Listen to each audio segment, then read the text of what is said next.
afraid for your life that day? Yes. About how long did it take for law enforcement to get there? I don't know. Do you remember kind of what happened when you left your classroom that day?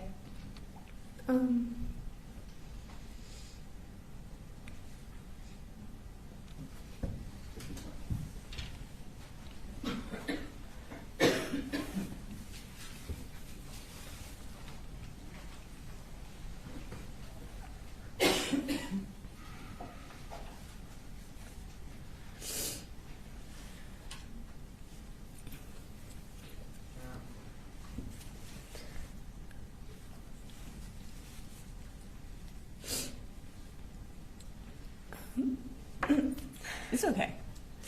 And if you need a break, just let me know, okay?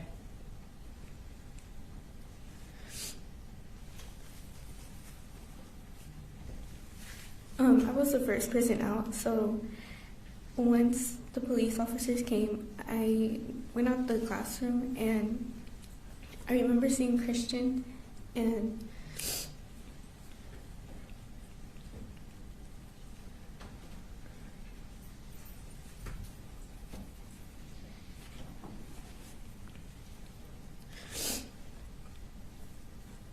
by the door there was like a wall pillar, and I remember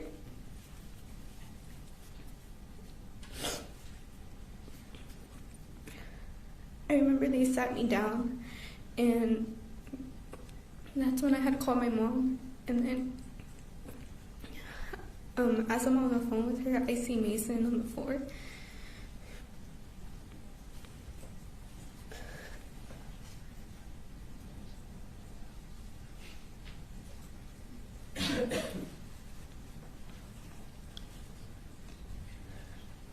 Did they take you to the hospital? How did you get to the hospital? By an ambulance. And where were you shot? On my left shoulder. Okay. Do you remember about how long you stayed in the hospital? For about less than a week. And did you have to have surgery on your shoulder? Yes.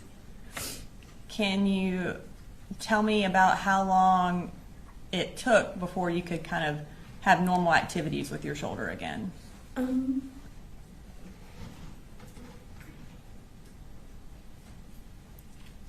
About 6 months. And was there anything that you weren't able to do that you normally did because of your shoulder injury? Yes. Play soccer. And were you on the soccer team? Yes. Did you, kind of as a result of what happened that day, is there anything that is more difficult for you, not talking about physical activities, but emotionally? Like, is there anything that is hard for you now, or that you feel like you've been affected by what happened that day? I feel like just seeing a lot of, just seeing what I saw that day, it just sticks with me.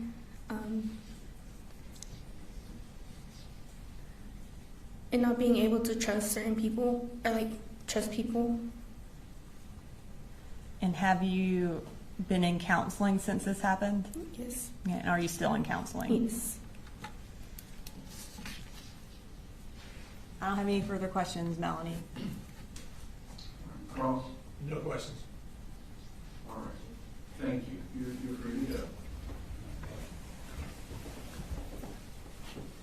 State policy, please.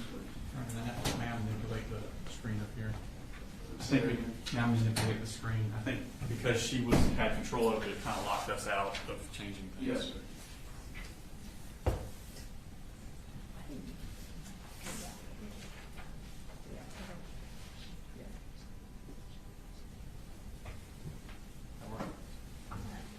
Yes, let me see the program one. Pull up and go. Okay. And Judge, we'll manipulate it from our computer from here on out, because I think once the witness stand touches it, we can't take it down. And the state calls Mary Martin.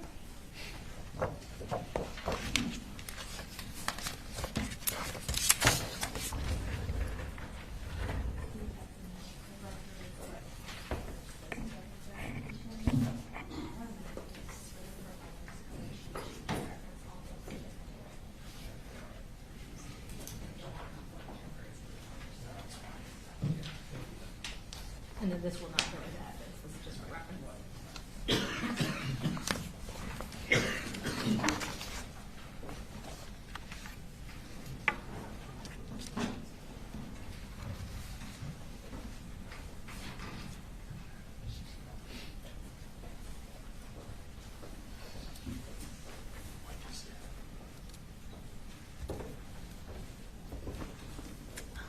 And Ms. Martin, if you'll go ahead and raise your right hand, do you swear or affirm any testimony you're about to give in the matter now pending before the court is the truth, the whole truth, and nothing but the truth, so help you God? Yes. All right. If you can start just by introducing yourself, tell us your name and where you're employed. My name is Mary Grace Talby, and I'm employed at Children's Healthcare of Atlanta at Arthur Blank Hospital. Okay. And was your name previously Mary Martin? Have you since Yes. gotten married? Yes. All right. And what is your role there currently? Currently, I'm an assistant nurse manager in the operating room. And were you in a different position in September of 2024? Yes. And tell us what that was. In September of 2024, I was a circulating nurse in the operating room. Okay, and what does a circulating nurse do? I assist with getting the operating room ready for procedures based on what the case is, equipment, supplies, meds.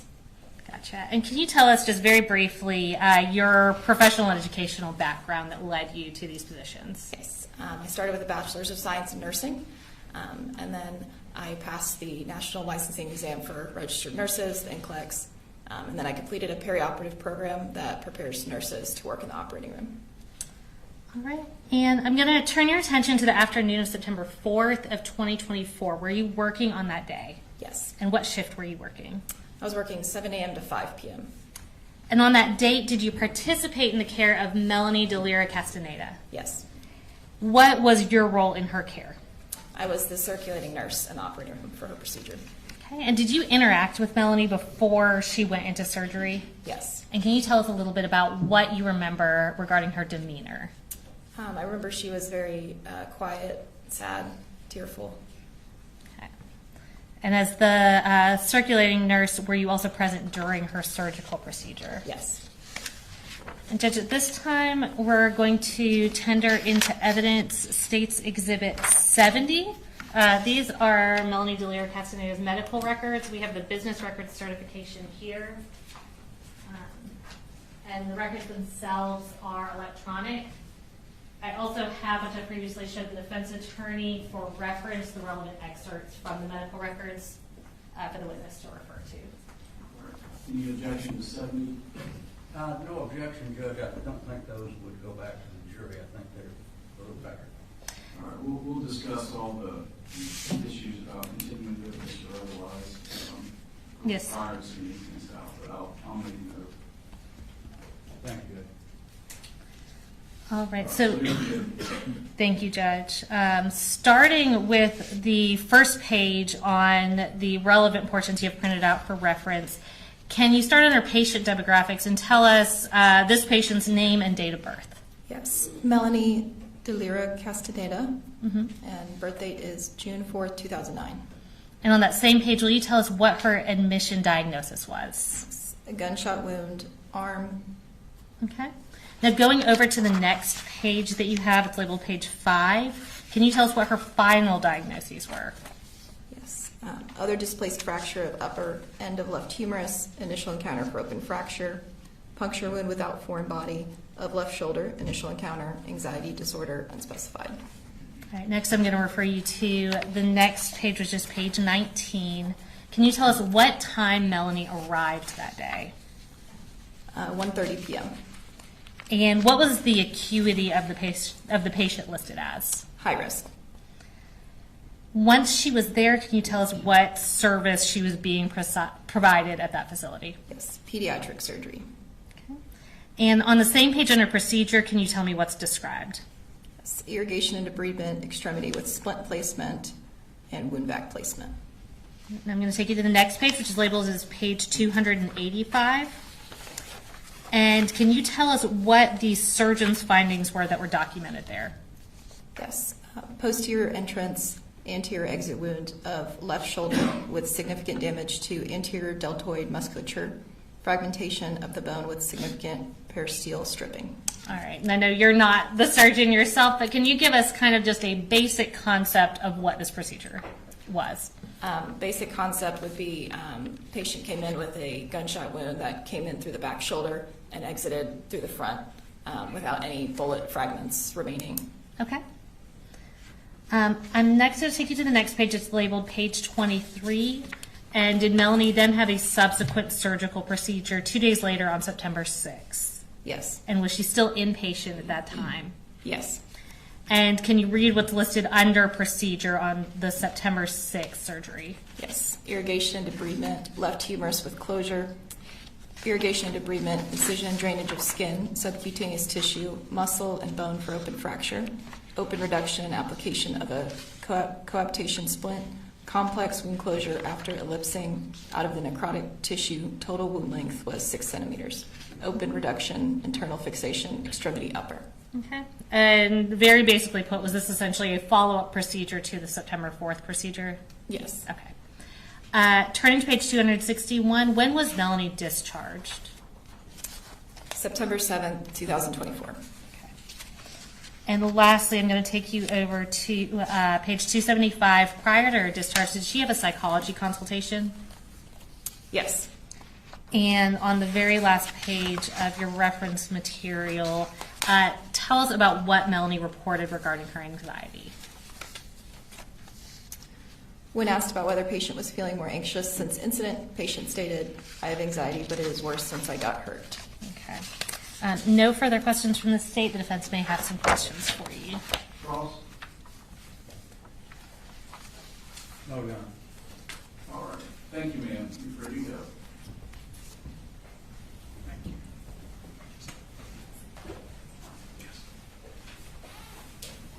State calls next witness. The state calls Nautica Walton, and Judge, this next witness is a juvenile. All right.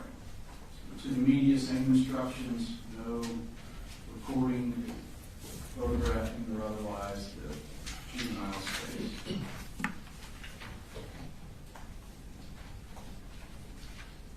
guess more accurately put, was a juvenile at the time.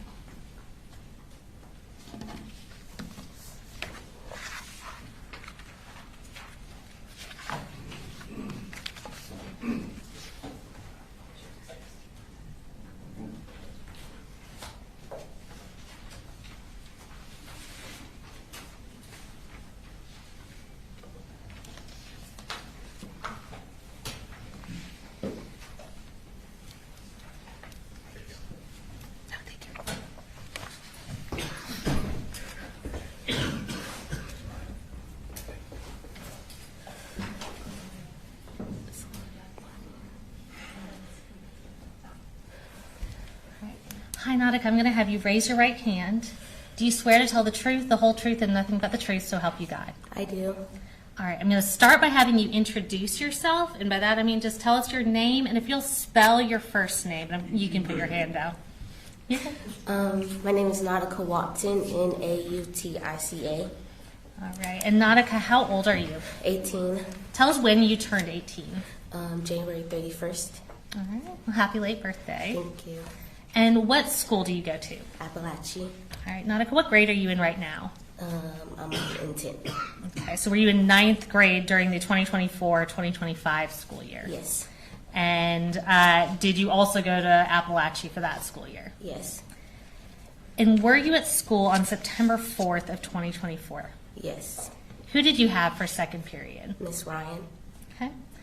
And Nautica, we're going to pull up your seating chart from your class, and we just want you to confirm that where we have you on the seating chart is where you were sitting that day. Do you see your name on there? Yes. Okay. And is that where you were sitting on September 4th of 2024? Yes. All right. So Nautica, I want you to tell me about when you first realized something was wrong that day. Like from second period? Yes, ma'am.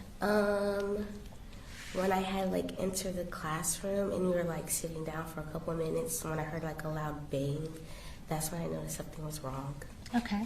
And tell us what you remember seeing and hearing after that first bang. When the first bang went off, I remember my teacher falling to the floor And then Taylor in front of me, I remember seeing her fall down before I turned around and saw there was somebody at the door with a weapon. And then everybody else fell down to the floor and kind of ran closer to Miss Ryan and gathered against the wall. Okay. How long did it feel like there was shooting going on in the classroom to you? I don't really know. It felt like it was kind of fast, but at the same point, it felt like we were in there for a long time. Okay. And after it stopped, what do you remember? I remember Miss Ryan pulling me, Natalie, and Melanie to the side of the room and checking us to see if we were okay. And I remember Mr. Edwards and Mr. Edwards and Tyler going to the door to barricade it. Mm-hmm. I remember Melody, she had blood all on her arm. I remember her blood was getting on the side of me because I was kind of laying on the side of her. And take your time, Nautica. I remember my teacher telling me to stay awake because I was really, really tired and I couldn't keep my body up. I remember Natalie laying on the floor saying that she was hit and crying with a big puddle of blood. And I remember just really I felt a really hot spot at the bottom of my leg, and then I reached down and noticed that I got hit, and then my friend Brittany took off her jacket and wrapped it around my leg, and then I passed out after that. Okay.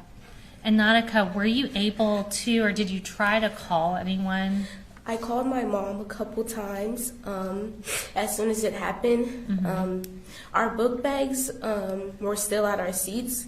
Usually when we first enter the class, Miss Ryan takes them up and put them behind her desk. But that day, me and Brittany kept our phones in our book bag. So after the incident had happened, I asked Brittany to get my phone while everything was going on because I couldn't move my body. I remember her crawling on the floor to go get it and bringing it back to me. And I called my mom several times, but I couldn't hear anything because everything was so muffled. Okay, so were you having trouble hearing after the shooting? Yes. Okay. And I'm going to show a few pictures to you. Did you look at these pictures before to make sure you recognized them? Yes. Same ones. And are those accurate pictures of your clothes that day? Yes. All right. Judge, we would tender into evidence States Exhibits 94 through 97. No objection. 94 through 97. All right, what we're going to do, we're going to pull up versions of that picture on the screen so everybody can see, and we're just going to have you tell us what we're looking at. Those are my jorts. Okay. And did they have to cut those off you when they were providing you medical assistance? Yes. Okay, and we'll show you, and that's 94. We'll pull up the next one. Is that the back of those same shorts? Yes. Okay, and I see a mark on there. Is that blood from your injury? Yes. Okay. And then we'll pull up 90, that's 95. We'll pull up 96. Is that a closer picture of those same shorts? Yes. And we'll pull up 97. And is that the inside of those shorts, that same spot from the injury? Yes. Okay. And Nautica, do you remember how you left from the school? I remember being drunk, dragged out in the hallway. Mm-hmm. I was kind of in and out of it, but I do remember them cutting the emergency people cutting up my clothes and putting this really tight bandage around my leg and then putting me on a stretcher and carrying me out to the ambulance. And then once I got out there, I passed out again. And I woke back up when I was in the ambulance and we were driving. All right. And who else was in the ambulance with you? Melanie. Okay. And this injury to your leg, does it still affect you to this day? Yes. Tell me how. I can't play any sports because it messes with my nerve. My leg gives out sometimes. I have like random flares. When it's really cold outside, it's like kind of hard for me to function because like my leg gives up sometimes and stuff like that. So I don't do sports or anything. Okay. And is that something that you used to enjoy doing that you haven't been able to do? Yeah. Okay. How has this affected you mentally and emotionally since this happened? I'm very paranoid. I don't like being in front of the doors at school. I like don't use the bathroom at school. I always stay with somebody very closely. After the incident happened, a couple months after, I had nightmares, like mostly every night. I say I became kind of more distant from my friends, and I kind of became like more like depressed and like sometimes wanting to harm myself. All right. I don't have any more questions for you, Nautica. Thank you so much. I'll come get those pictures from you. Carlos? No question, Judge. All right. Thank you. State calls next witness. State calls Nick Ridge.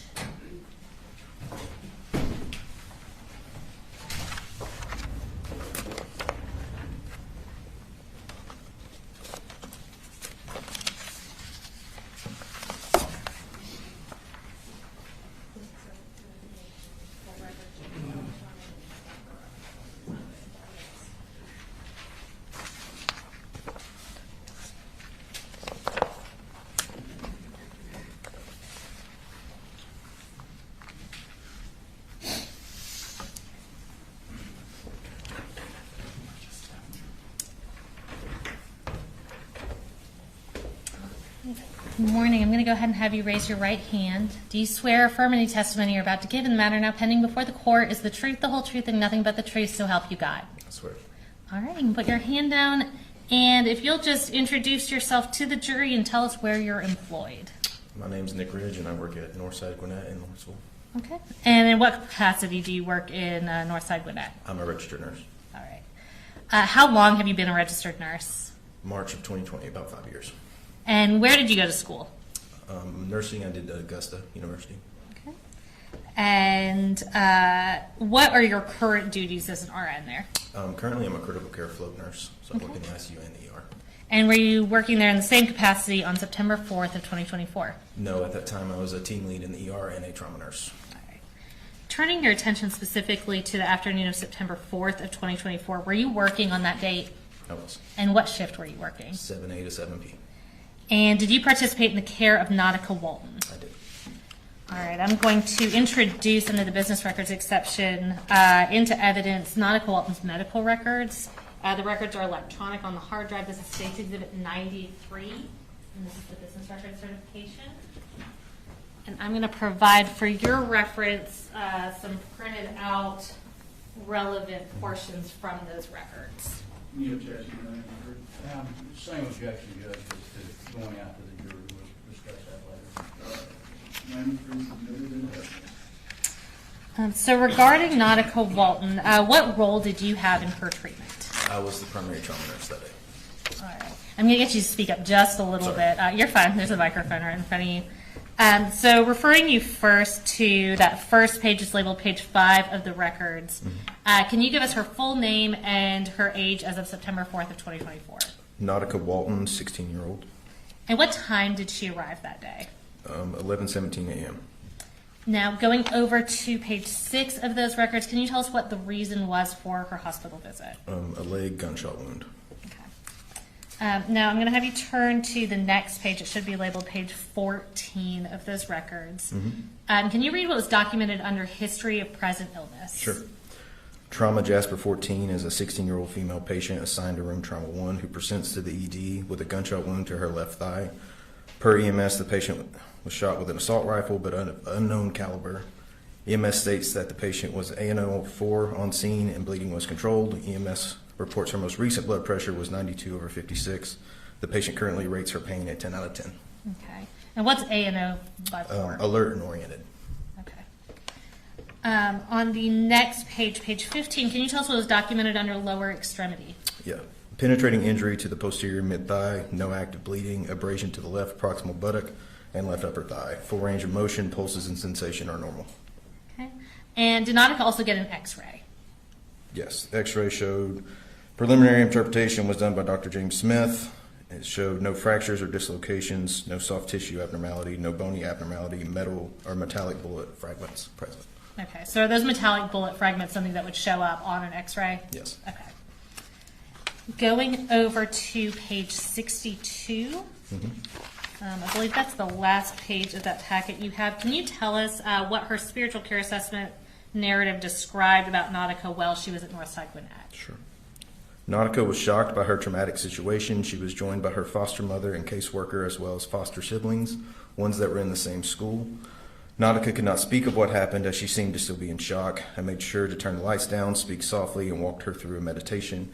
We used breathing exercises and I held her hand. Later, I spoke with the next of kin to make sure that you use low lights and speak softly. I also mentioned the shocked state to the BH team. I also offered advocacy, presence, support, and prayer. Patient seemed to shake less and breathe deeper. Thank you. And lastly, was Nautica able to be discharged that day? She was. All right. No further questions from me. Ross? No question, Chair. All right, thank you, sir. You're ready to go. Thank you.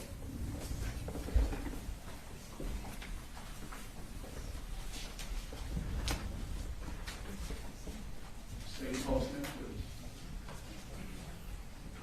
please. The state calls Taylor Jones.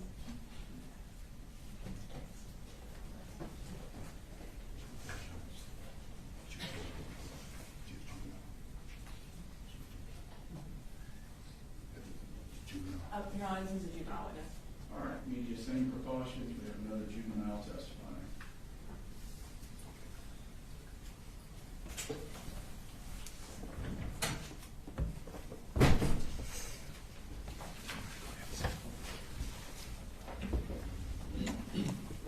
All right, Taylor, I'm going to ask you to raise your right hand. Do you swear to tell the truth, the whole truth, and nothing but the truth to help you God? Yes. Can you introduce yourself to the jury? And by that, I just mean tell us your name. Taylor Jones, And how old are you, Taylor? 16, And when did you turn 16? October 14th, 2025? Okay. And what school do you go to? Apalachee High School. Were you at Apalachee High School during the 2024 and 2025 school year? Yes. And what grade were you in? 9th.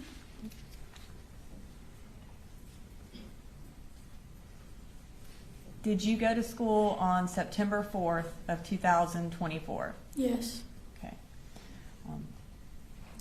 Do you remember who you had for second period? Miss Ryan, And what type of class was that? Algebra 1. All right. I'm going to show you a class seating chart. It's going to be right in front of you. Is that where that red circle is? Is that where you were seated?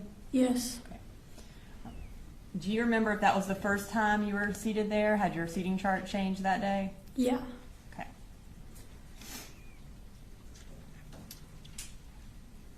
On that day, while you were in class, do you remember kind of what drew your attention to something being wrong?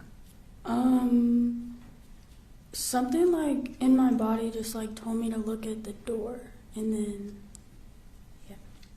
So something told you to look at the door. What happened when you looked at the door? There was a kid standing there with a gun. Did you know who that was? No, Had you ever seen him before? no. What do you remember about what he did? He like stood there and then he started shooting at us. What did you do when the shooting started? We all jumped to the floor. Do you remember when you realized that you had been shot? Yeah. And tell us about that. After I got shot, I turned to my friend Landon and I asked him to hold my hand because I was scared. And did he hold your hand? Yeah. Where were you when you asked him to hold your hand? I was in the classroom floor. What do you remember about being on the floor? Did you stay conscious or did you pass out at some point? I passed out at some point. What was going through your head when this happened? I don't remember. Do you remember being afraid? Yeah.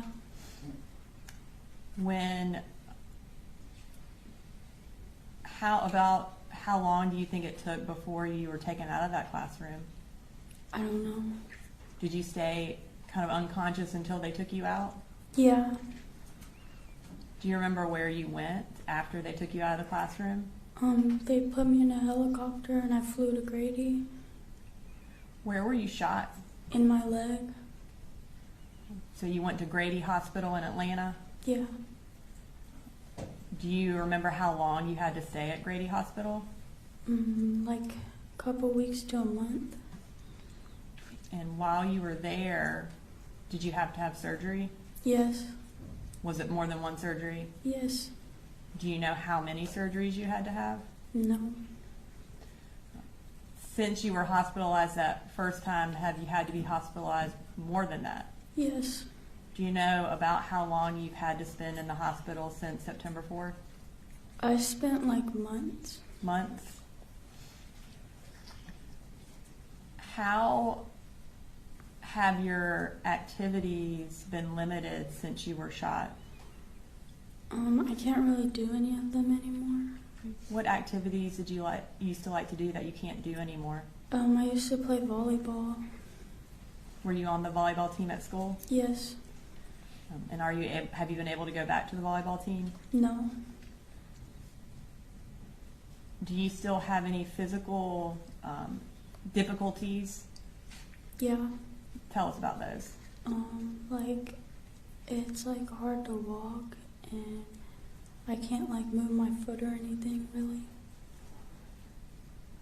Are you still getting treatment? Yeah. What kind of treatment do you still get? I go to physical therapy and then I get like Botox shots and just like shots that help my pain. When have you been able to physically go back to school? Yes. When were you able to go back to school?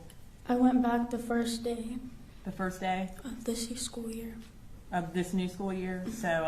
So you were out for about a whole year? Yes.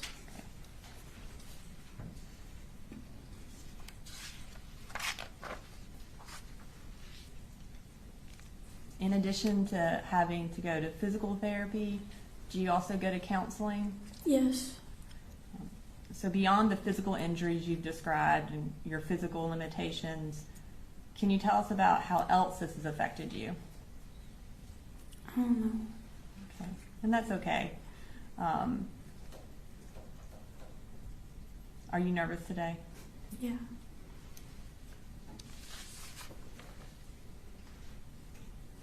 I don't have any further questions, Taylor. Thank you so much. Oh, just wait 1 second. I just want to make sure. They're done. It's Yeah, on we're the done. cross.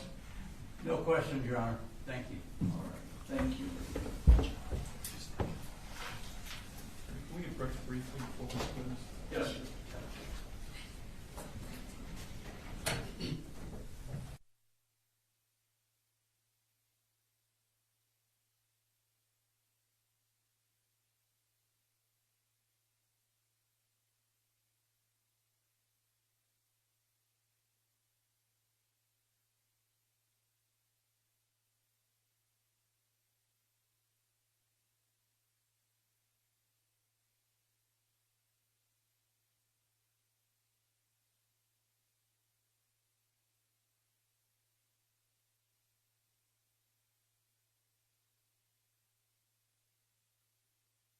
Griffith to the stand.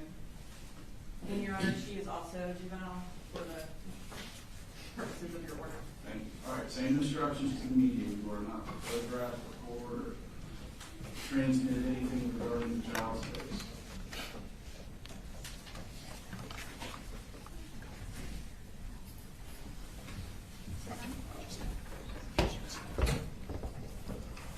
Hey, Natalie, how are you Hello. today? I'm okay. Okay. So the microphone in front of you, that's so the lady here can hear you, and that's so these people here can hear you. So if you could speak into the microphone whenever we talk, okay? If you could first raise your right hand. That's good. You swear the testimony you give in this matter will be the truth, the whole truth, and nothing but the truth, so help you God. Yes. Okay, thank you. Could you please introduce yourself? My name is Natalie Griffith. Okay, and Natalie, how old are you? I am 16 years old. Okay. Where do you go to school? I go to school at Apalachee High School. Okay. I want to take your attention back to last year, 2024. What grade were you in? I was a freshman. Okay. And for second period that year, who did you have for second period? I had Miss Ryan, my algebra teacher. Okay. And so it was algebra? Yeah. Okay. We're going to put up a seating chart. I want to take your attention to September 4th. Did y'all have new seats that day? Yes. Okay. And there's a circle on that seating chart. Is that where you were sitting on Yes. that day? Yes. Okay. And what were y'all doing that morning in that class? Do you remember? I can remember what happened right before. You don't remember? I can, Okay. to the best of my abilities. I'm pretty sure Miss Ryan was teaching us some stuff, and we were about to group off into groups so that we could practice the content on our own and with each other. And then she was most likely going to then have us come back together to, check our work and stuff. Okay. And as she was giving the instructions, we heard a bang Where did you hear the bang coming from? outside, Okay. outside the door, like around. Okay. What did you do when you heard that bang? I was crocheting. I stood up. I'm sorry, you were what? Crocheting. Crocheting? Yeah, I Okay. do it to give my hands something to do. Okay. I stood up. You stood up? Yeah, Did you look towards the door? I think I did. Did you see anybody at the door? No, it happened really fast. I didn't really process what was happening. Okay. What happened?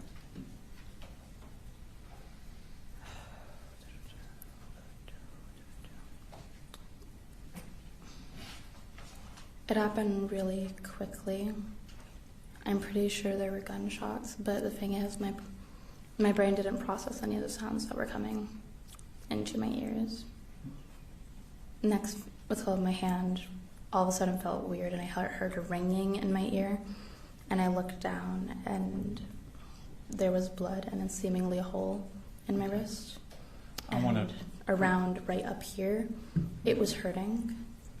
You And I said looked- that you're speaking softly, so I'm just going to repeat sorry. a little bit. You said you felt a tingling in your arm, or It was painful, but it felt weird. okay. And It which arm was was- this? Hmm? Which arm was My it? left. Okay. That's the first thing you remember was the pain in your arm, that weird feeling. Yes, it was painful, but it was also like an absence of feeling, Mm-hmm. like something almost frozen off but not cold. Okay. And what happened after that? Afterwards, I started to scream. I was screaming that I got shot. I got shot. I was yelling that I was When gotten did you shot. first know that you got shot? When I looked down at my wrist and I saw it. What did you see? It was very blurry because it was very quick. Mm-hmm. I think I was subconsciously trying to not. Once I registered that it was blood and what exactly it was, my brain kind of blocked it out. Okay. And I knew what it was. It was a hole. There was a hole? Right. Where in your arm was the hole? Okay. So kind of the wrist and towards your elbow? Yes, and then I didn't know this at the time, but I had also had another one up on around my shoulder. Mm-hmm. So you were shot more than once? Yes, seemingly twice. Twice? Yes. Okay. So you've now noticed you've been shot, and I think you said you were screaming? Yes. What were you screaming? I got shot. I'm a kid and I got shot. Okay. And what happened at that point? It was very quick. I think I fell over, or Miss Ryan was telling us to get down. Mm-hmm. I can't remember anything that anyone really said. I might have blacked out for a moment, but at some point I was on the floor and I was laying down. Okay. Where about in the room were you on the floor laying down? On the side of the wall. Okay. Was anyone with you? Yes. Who was with you? Miss Ryan. Okay. And what was she doing? She was holding my hand. She made. I'm pretty sure she made a tourniquet. I wasn't really looking because I was trying to not see it. Mm-hmm. I think she was making a tourniquet, or she was covering my hand so that I wouldn't see it. Could you repeat the question? That's fine. So you're laying there by the wall, and Miss Ryan's with you. Yeah. Do you move away from that wall before anyone, like medical people, get there? No, I couldn't get up. Okay. Did you see I blacked anything out else for a that bit. was happening around the room while you laid there? Yes, but also no. I was kind What do you of. remember? I remember afterwards when things settled down, Mm-hmm. I was looking around the room. I saw the plushie that I would use, what's it called, as like a fidget toy, Mhm. across the room, and it was laying down, and there was a splatter of blood on it. A fidget toy? Yeah, I saw I saw Coach Edwards, and I think Tyler. I'm not sure. They were barricading the door, moving desks and chairs in front of it. Okay. And I remember when the police got in. Okay. I heard they were banging on it, and then finally they got in. Okay. How long was it before the police came in? I can't tell you. Okay. It was like time stopped. Okay. Everything was moving very quickly and slowly. Quickly and slowly? Time was seemingly moving quickly, but to me it was very slow. Okay. So the police come in. What do they do? They looked around. At that point, I kind of went off on my own. Do you mean And physically or mentally. Mentally. And the next thing I know, they were picking me up by my arms and legs, and they were taking me out and putting me on a stretcher. Okay. Did they say anything to you while they were doing this? Yes. What kind of things were they saying? I can't remember. Okay. Were you saying anything to them? Yes. What were you saying to them? Mainly sarcastic things. I was trying to distract myself. What type of things were you saying? I remember my Crocs. They were starting to slip off, and I was and I asked one of them to try and push them back on, but I didn't communicate that correctly, and so I instead ended with them like thinking I wanted them to take them off, so they were thrown across the room, and I thought I would never see them again. They took your Crocs off? Yes. Okay. Were you worried about anything while Yes. they were dealing? What kind of things were you worried about? My friend Lorelai, she was only her class was only around the corner, and I was worried Okay. that her class had also gotten shot, and I was also worried that I was going to die, and how that would affect my parents, Okay. because my dad has a heart problem. Okay. Did they put any sort of what did they do to treat you there at the school? They put a tourniquet on me. I know they gave me pain medicine. They talked to me. The paramedic that was with me, they talked to me, and it helped me. It helped distract me. Okay. How did you leave the school? By an ambulance. Okay. As you were leaving the school, did you see anything? Leaving the school, Mm-hmm. not the Being building. taken out of the building. Taken out of the building. Yes, I saw Colin Gray. He was on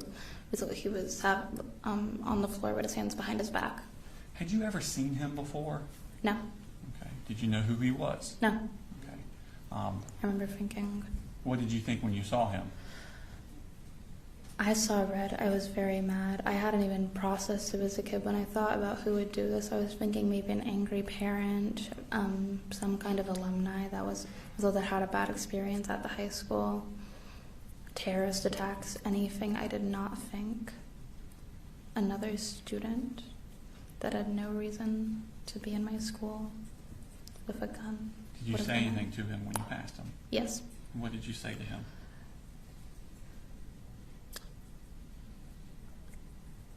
Am I allowed to say that? And Yes, ma'am. You fucking asshole! I swear, I'm pretty sure I said I swear I'm gonna fucking kill you.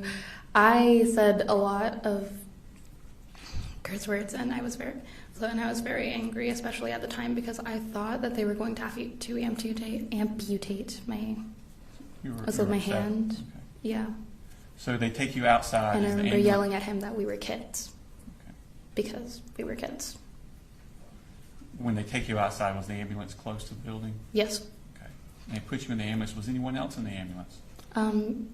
for a bit, yeah, because they moved me to a different ambulance. Yes, Okay. Who was in the ambulance with you? Taylor.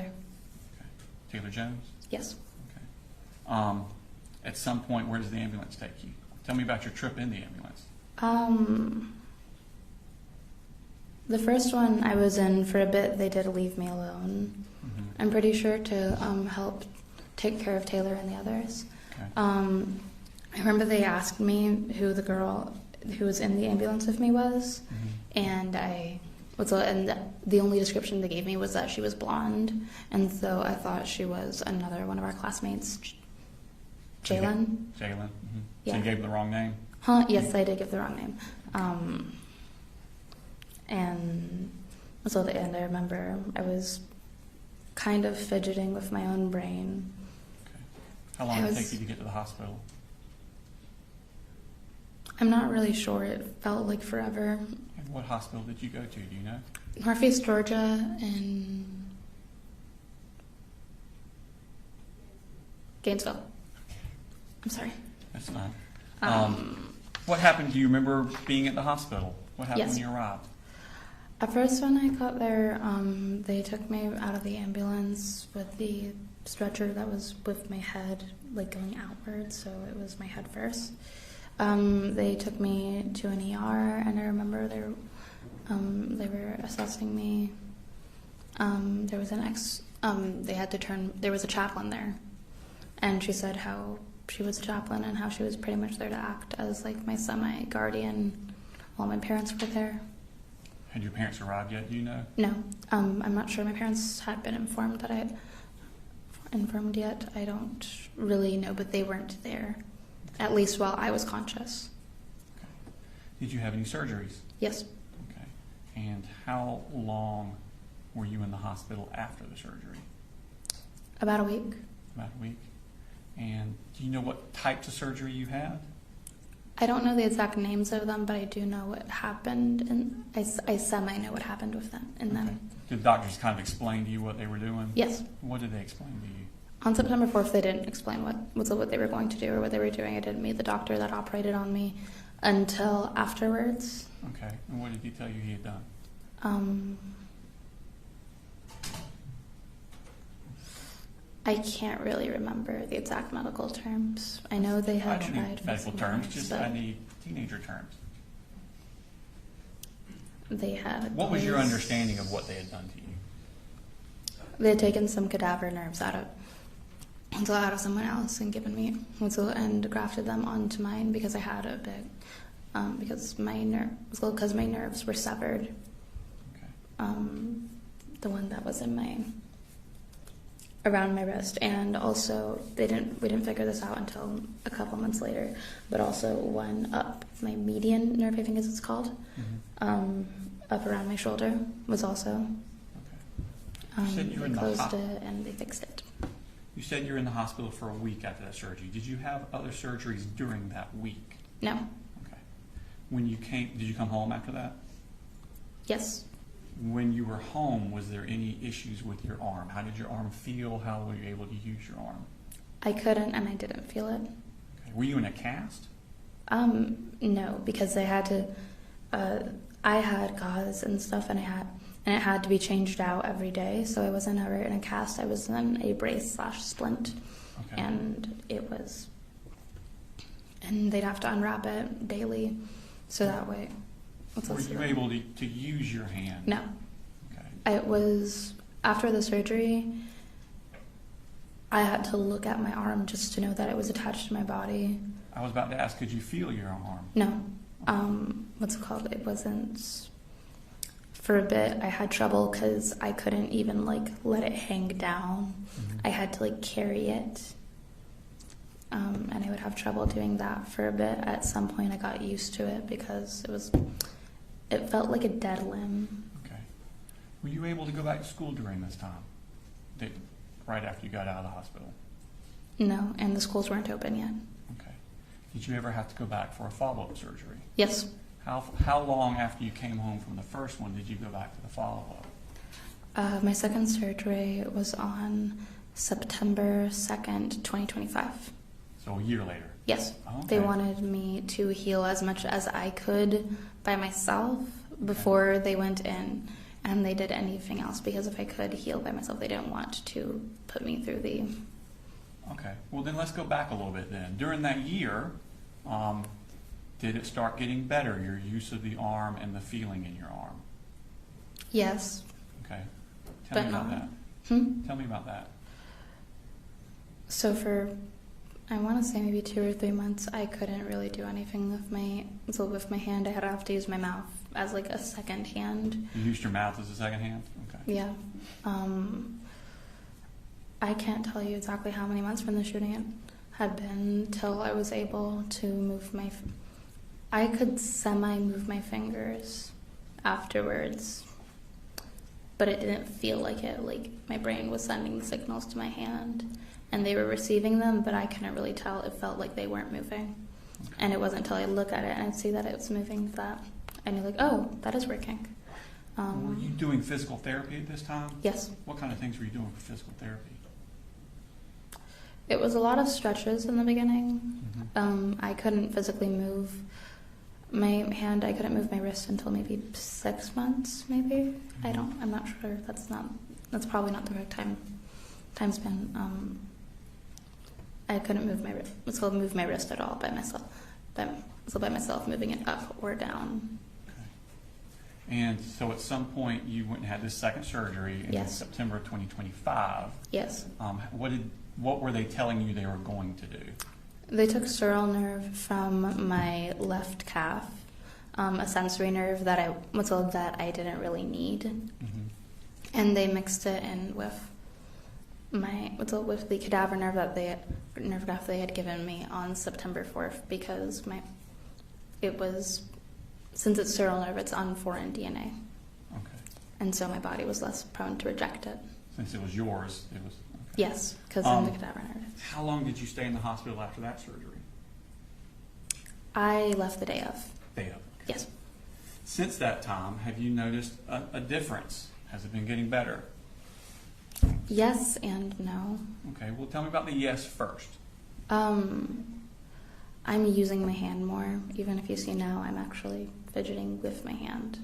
Okay. Before, it would just kind of sit off to the side, or I'd sit it in my lap and only use my right hand. Okay. I'm able to use it more now. Can you feel better? But also, Can you feel your fingers better than you did before the surgery? I want to say yes. It hasn't been long enough really to see any effects. The main thing that I noticed after the surgery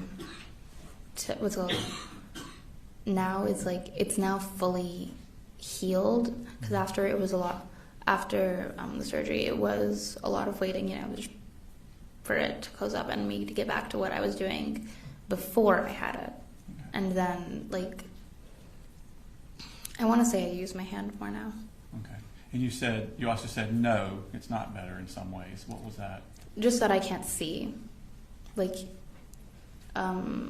How people's their faces change a lot over time, but you don't really notice that change in your face, but everyone else will. Okay. Just because I'm living with it every single day. I don't really notice because it's gradual and small over time. Today, are there limitations of what you can do with that? Yes. hand? And what are those limitations? I can't text. I can't move my thumb outwards, which you use a lot. Opposable thumbs are important. Yeah, I don't have an opposable thumb. My thumb can go like that. I don't have complete independent finger function. If you see, I can't move my fingers. So you can't move one at a time? Yeah, they Okay. can't. They can move together, but Okay. which makes doing a lot of fine motor tasks extremely hard. I can't tie my shoes. How stuff about like that. pain? Is there any pain today? Today, no. It was after the shooting, I had a lot of pain, and it slowly quieted over time. When I do have it, it's not constant and consistent. It's like sharp and like sporadic. Like, I'm trying to think of an analogy, but I can't find one. Just, it happens sporadic and randomly sharp pains in my wrist, my thumb, and stuff like a needle coming out of my skin. Okay. So Natalie, we talked a lot about your physical limitations and healing. What about your emotions? What were they like directly after? Did you have some emotional issues after this? I'd like to say yeah. I'm sorry. I'd like to say yes. In what way? Afterwards, I couldn't place where my emotions were. If you told me how I was feeling, I would say I was okay or I'm fine, because I couldn't find the correct adjective to use. Okay. I guess now I would use the word distraught, dazed. Okay. I couldn't. I had PTSD afterwards. Even now, my brain now goes to worse possibilities, and just everyday things. Driving, I think someone could crash into our car right now, send us flying off the road, and we could all die. When someone knocks on the door in my classroom, I think, do they have a gun? Before I think, oh, it's Alex coming back from the bathroom. I'm just using a random name. We talked about you doing physical therapy for your physical limitations. Are you doing counseling for your emotional issues? Yes. Okay. And how's that going?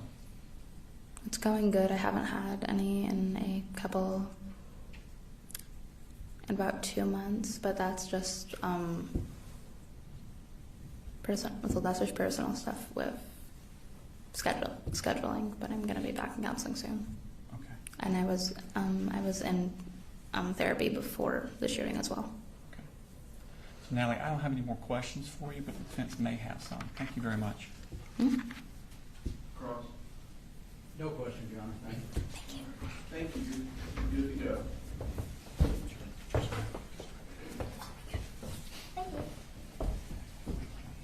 You can call us next week.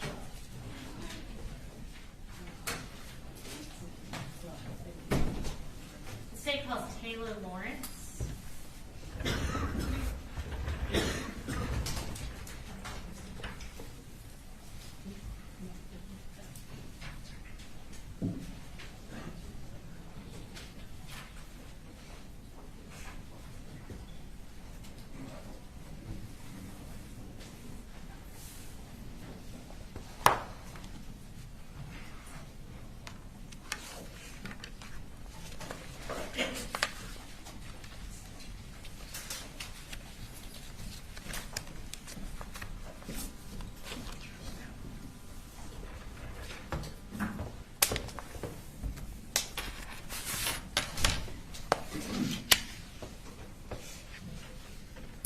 If you'll go ahead and raise your right hand. Do you swear or affirm any testimony you're about to give in the matter now pending before the court is the truth, the whole truth, and nothing but the truth, so help you God? I do. All right, you can have a seat. And if you want to start just by introducing yourself to the jury, tell us where you're employed. I'm employed with Georgia Bureau of Investigation. My name is Taylor Lawrence, and I'm a crime scene specialist, special agent. All right, and what GBI office are you out of? I'm out of Region 8, Cleveland. Okay. And even though you work out of Cleveland, did you provide assistance in the Apalachee High School shooting investigation on September 4th of 2024? I did. And how did you become involved with that? I interviewed Natalie Griffith. Okay. And where did you respond to do that? I was told that there was a victim at Northeast Georgia Medical Center in Gainesville, Georgia, And at that time, I didn't have a name. And once I got to the hospital, that's when they told me and showed me to where she was in surgery. All right. And in your capacity at the GBI, was your office and other outside offices coming into Barrow County and the surrounding hospitals to provide assistance to law enforcement on that day? We did, yes. So when you first got to Northeast Georgia Medical Center, were you able to speak with Natalie initially? Oh, I'm sorry. I was not. No, she was in surgery when I arrived at the hospital. Okay. Did you speak with a nurse who was familiar with Natalie's treatment? I did, yes. And did that nurse also provide Natalie's clothing to you? She did. Okay. And what did you do with the clothing once you received that from the hospital employee? When I found the clothing, it was in a plastic bag that the nurses had put all her clothing in. And at that time, I went through the bag to see what clothing was in there and what items were in there. I then photographed a couple of them just to get an idea of what was in the bag. Okay.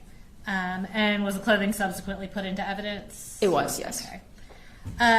Even though Natalie was in surgery when you first arrived, were you later able to speak with her that day? I was, yes. And tell us about what her demeanor was like on September 4th. The interview on September 4th, she was very mad. She was very ready to go, kind of upbeat. She had a good attitude about healing, but she was mainly mad. She couldn't recall everything that happened, mainly because her back was to the door. But I just remember her being very upset. Okay. And on that day, did you also have an opportunity to photograph some of her, not the primary wound that was performed surgery on, but some of her other visible injuries? I was, yes. Okay. And before we go into the pictures that you took, did you speak with Natalie a second time on a subsequent day? I did, on Friday. Okay. So that'd be 2 days, I guess, after the shooting? Correct. And tell us about her demeanor that day when you saw her that second time. During the second interview, she was much more soft-spoken. I had to kind of ask her more in-depth questions to get her to talk about it. She seemed more traumatized, like it had set in what had actually happened to her. And her and I actually had a cry spell together as well. So. Okay. So it was an emotional time for everybody involved. Okay. Yes. I'm going to show you what's been marked as States Exhibits 80 through 92. And if you'll just flip through those and tell us if you're familiar with those photographs.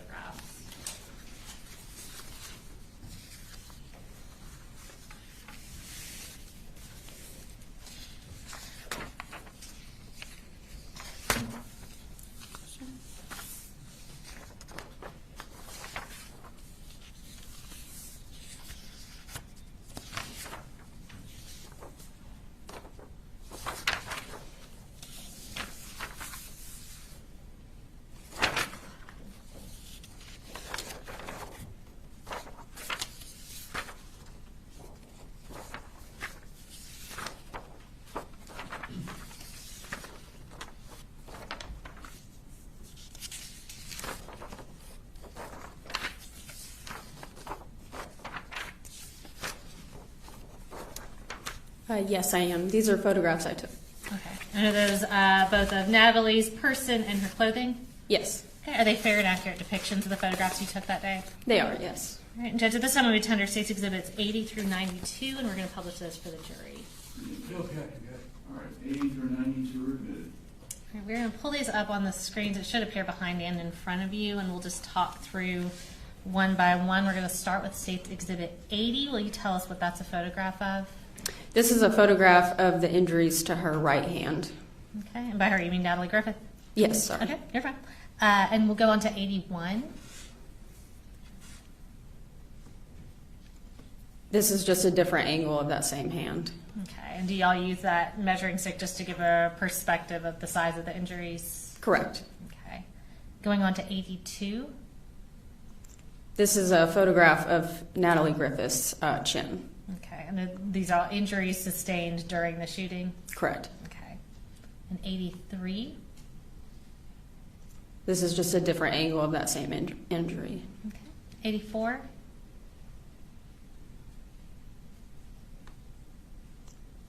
This is a photograph of her chin and then as well as injuries to her chest Okay. and neck. And 85. This is a photograph of the jeans she was wearing when she was shot.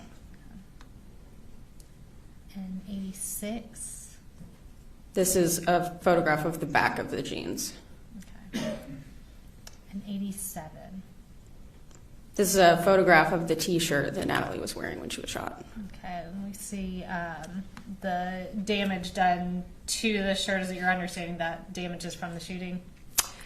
I believe part of it is EMS. When they responded to her, they cut some of the shirt, but that is the area where the bullet wound was. And then there's also a hole near the neckline as well that is a bullet defect. Okay. And 88.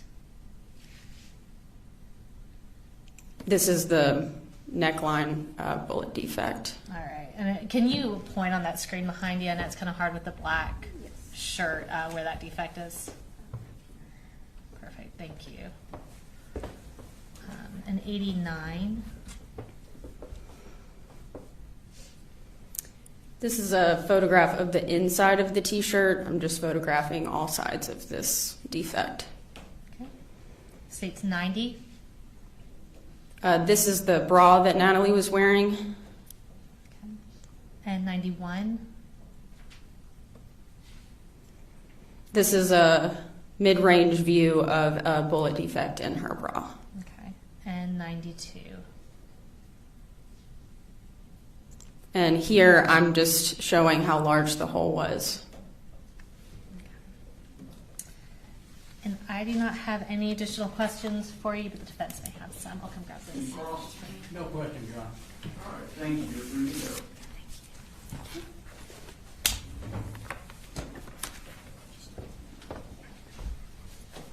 It's about 10:30. Why don't we go ahead and make a 10, 15-minute restroom break. Don't discuss the case. Do any research. We can recess for 10 to 15 minutes.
Our next witness is a medical witness for Natalie Griffith, and there are some pictures we are showing for him that are graphic.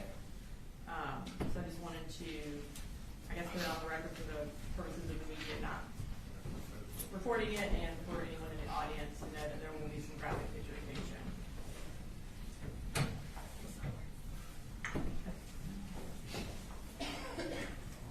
Are these are from the hospital? Yeah, the hospital took the pictures. Yes. Just trying to remember. I'm a little concerned about the photographs of the minor even being shown. So, As in, they're prohibited from showing photographs of a minor? well, I'm just And when you concerned say, that they're you mean going the state from admitting them into I evidence? or- don't mind the jury seeing them, obviously, but to report those, to you know, for them to film those photographs of a minor and show them on the news, I think would be inappropriate. I think it still is. And I mean, I can always just, I guess, have the medical records go around with the jury, but is there a way to blank that screen out and just have those screens show? I thought there was, but apparently there's not.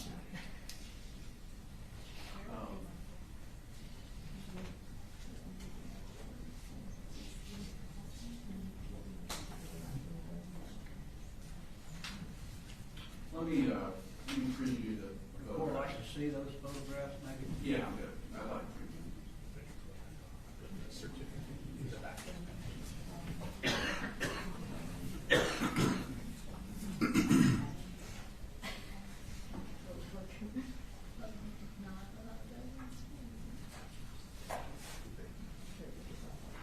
Yes, my problem with it, we're very cautious about showing their faces, but there's no problem with showing their injuries.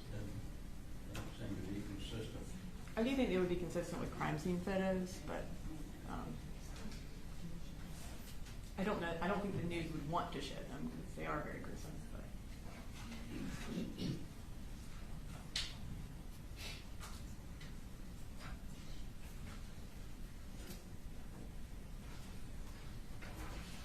All right. Yeah, I don't know that they were discussed directly on point at our Friday motions. Having viewed the photographs, I would agree that they are not likely something that the news would publish or broadcast. I don't see any benefit to the general public via the media seeing these photographs. So I'll go ahead and direct the media not to record or transmit the photographs, as at least a couple of them are very, I'll use the word gruesome.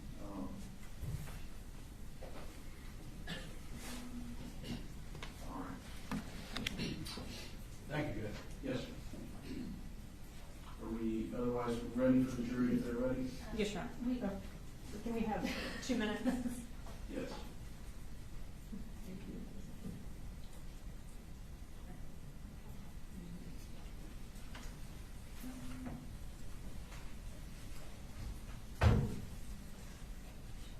And Ms. Brooks, is this your witness? Yes, Sean.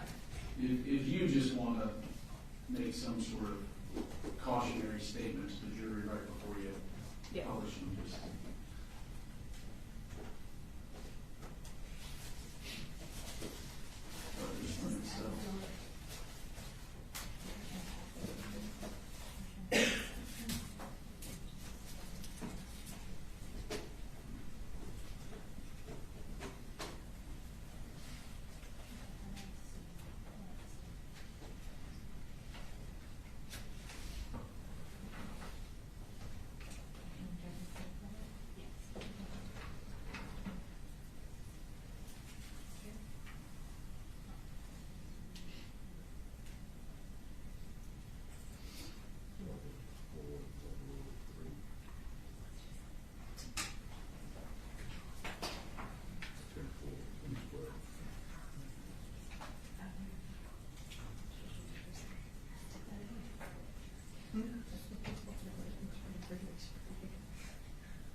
Yes, sir.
Young Steve.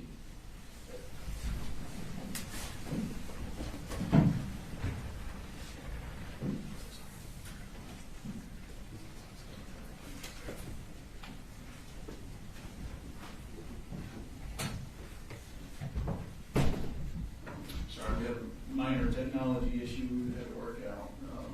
State calls next week. The state calls Sydney Garner.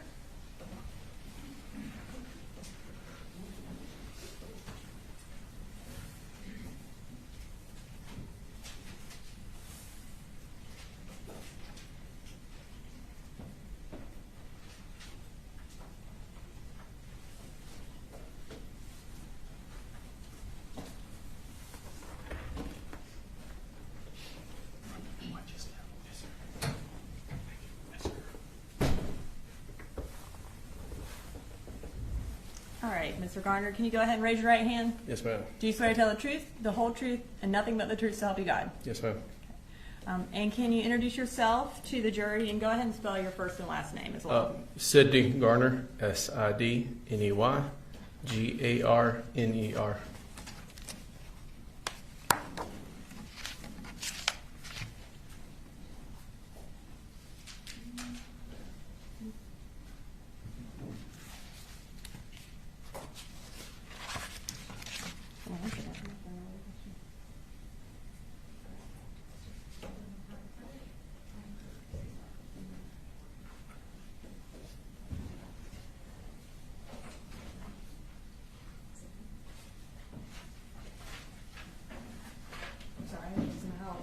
Thrown away your questions. All right, so tell us what you do. I'm a registered nurse at Northeast Georgia Medical Center in Gainesville in the emergency department. Okay. And how long have you worked in Gainesville? I've been in Gainesville for 10 years. And have you worked anywhere else as a nurse? Not as a nurse, I was a paramedic for 10 years prior for Gwinnett County Fire. Okay. Can you tell us about your education that, I guess, allowed you to be a nurse? I received my undergrad at the Alabama. That was my BSN. Then I got a master's at the University of Alabama at Birmingham. Okay. And they still let you work in Georgia? Yes. All right. So you said that you were fireman and EMT prior to becoming a nurse? Yes, ma'am. In that profession, did you have the occasion to come across emergencies, gunshot wounds, that sort of thing? Yes, ma'am. Okay. About how many of those types of incidents where there was a crime committed or someone had been shot did you come across? Countless. I couldn't put a number on it. Yes, ma'am. Now, you indicated that you work at Northeast Georgia in Gainesville, and you indicated that you are an emergency room nurse. Can you tell us what that means? Like, what do you do? I'm currently an assistant nurse manager. I've got 30 employees under me in the department. I'm also one of 18 shock trauma nurses in the department that has specialized in trauma and shock patients. And tell me how that differs from being a regular ER nurse when you're dealing with shock trauma patients. Specialty training, extra meetings every month as well. Okay. And is there a shock trauma nurse on every shift? Yes, ma'am. Okay. I'm going to turn your attention to the afternoon of September 4th of 2024. Were you working on that date? Yes, ma'am. And what shift were you working? I work 11 a.m. to 11 p.m. And what was your role on that shift? My role in that shift was team lead that day. I was over what we call the A area, or our trauma area in the department. And as team lead, what is your job? My job was to oversee the nurses, 4 nurses in that zone, to oversee 10 patients in that area as well. So was there a separate shock trauma nurse on duty? Yes, ma'am. Okay. Did you participate in the care of Natalie Griffith that day? Yes, ma'am. And how did you end up participating in her care? I was the lead charter in the room when she arrived. Okay. And did you sort of take over the role of shock trauma nurse as well? Yes, ma'am. The shock trauma nurse that day was a newer nurse, and the charge nurse had asked me to take on that position due to the news of a potential shooting in the area. And was that kind of based on your previous experience as an EMT and firefighter that you could Yes, handle ma'am. this type of situation? Yes, ma'am. What do you remember about Natalie's demeanor that day? I remember her when she came in, she was calm, especially for a 15-year-old. And was she asking for anyone or doing anything? She asked for her mother multiple times. At this time, I'm going to go ahead and introduce into evidence State's Exhibit 79, which are Natalie Griffith's medical records. And we're introducing them under the business records exception. Yes. Okay. All right, 79's admitted. Thank you, Your Honor. And I'm just going to hand these to you in case you need them when you're Yes, answering ma'am. questions.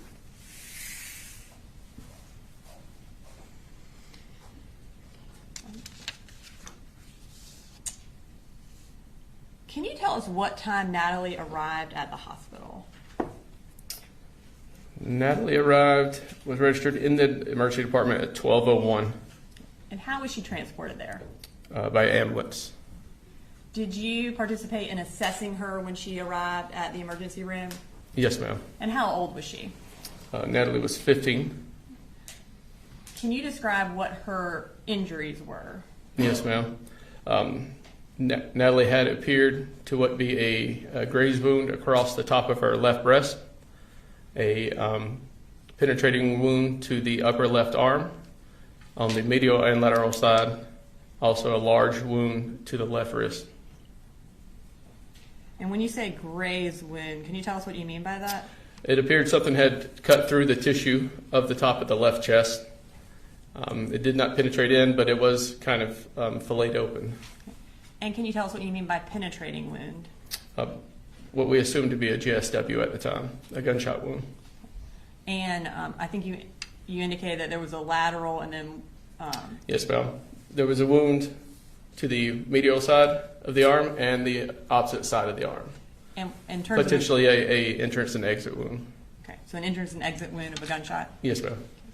And you also indicated there was another wound on her wrist. Yes, ma'am. And what was the cause of that wound? Most likely a GSW. And again, GSW is shorthand for gunshot wound? Gunshot wound, yes, ma'am. Is that a term that y'all use? Yes, ma'am. Based on your training and experience both as a shock trauma nurse as well as a fire and EMT, are those types of injuries painful? They are very painful, yes, ma'am. And based on the location of the gunshot, was it possible that Natalie could have lost the use of her arm? Potentially, yes, ma'am.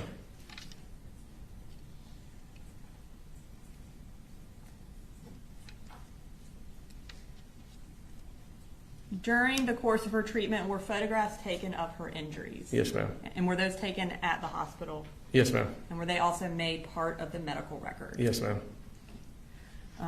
And Your Honor, this time I am going to show pictures and display them to the jury. Some of the pictures are graphic, so I wanted to put a notice on the record for the audience as well as the jurors that there will be a few graphic pictures being shown. Thank you. Okay. And we're going to bring these pictures up. They are just part of State's Exhibit 79. So I'm just going to ask you as I bring them up, this is on page 15 of the medical records, if you could describe what that injury shows. I believe this is the posterior side of the arm, or what I was calling the lateral side, the back side of the left arm. A potentially exit or entrance wound from a GSW or a gunshot wound. And we'll move to the next page, which is page 16 of State's Exhibit 79. And can you tell us what that shows? Yes, ma'am. This is the larger wound that you see towards the middle is what I told you was like the graze wound, where it was kind of laid open.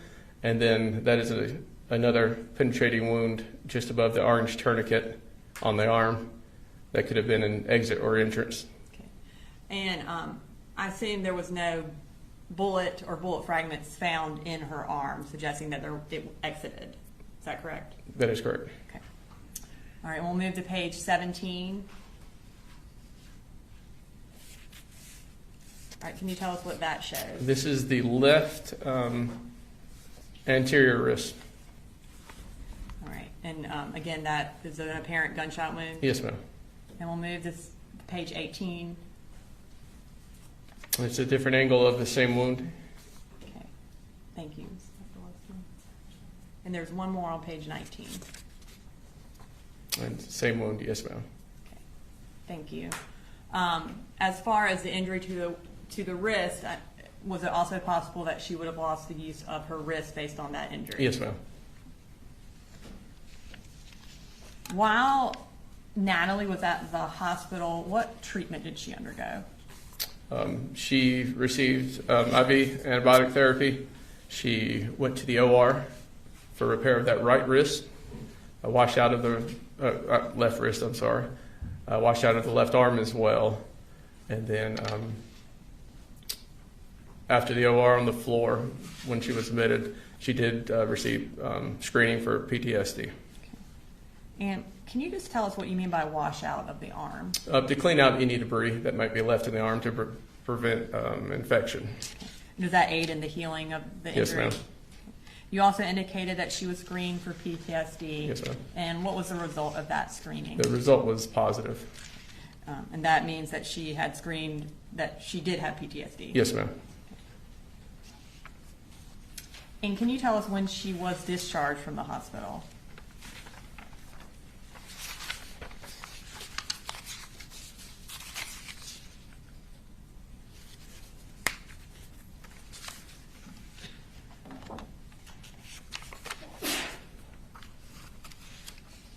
I believe it's on page 1.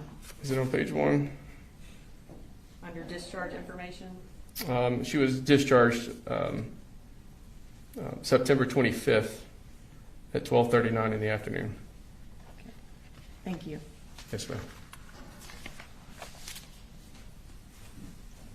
I don't have any further questions. All right. Cross? No questions. All right, thank you, sir. Thank you.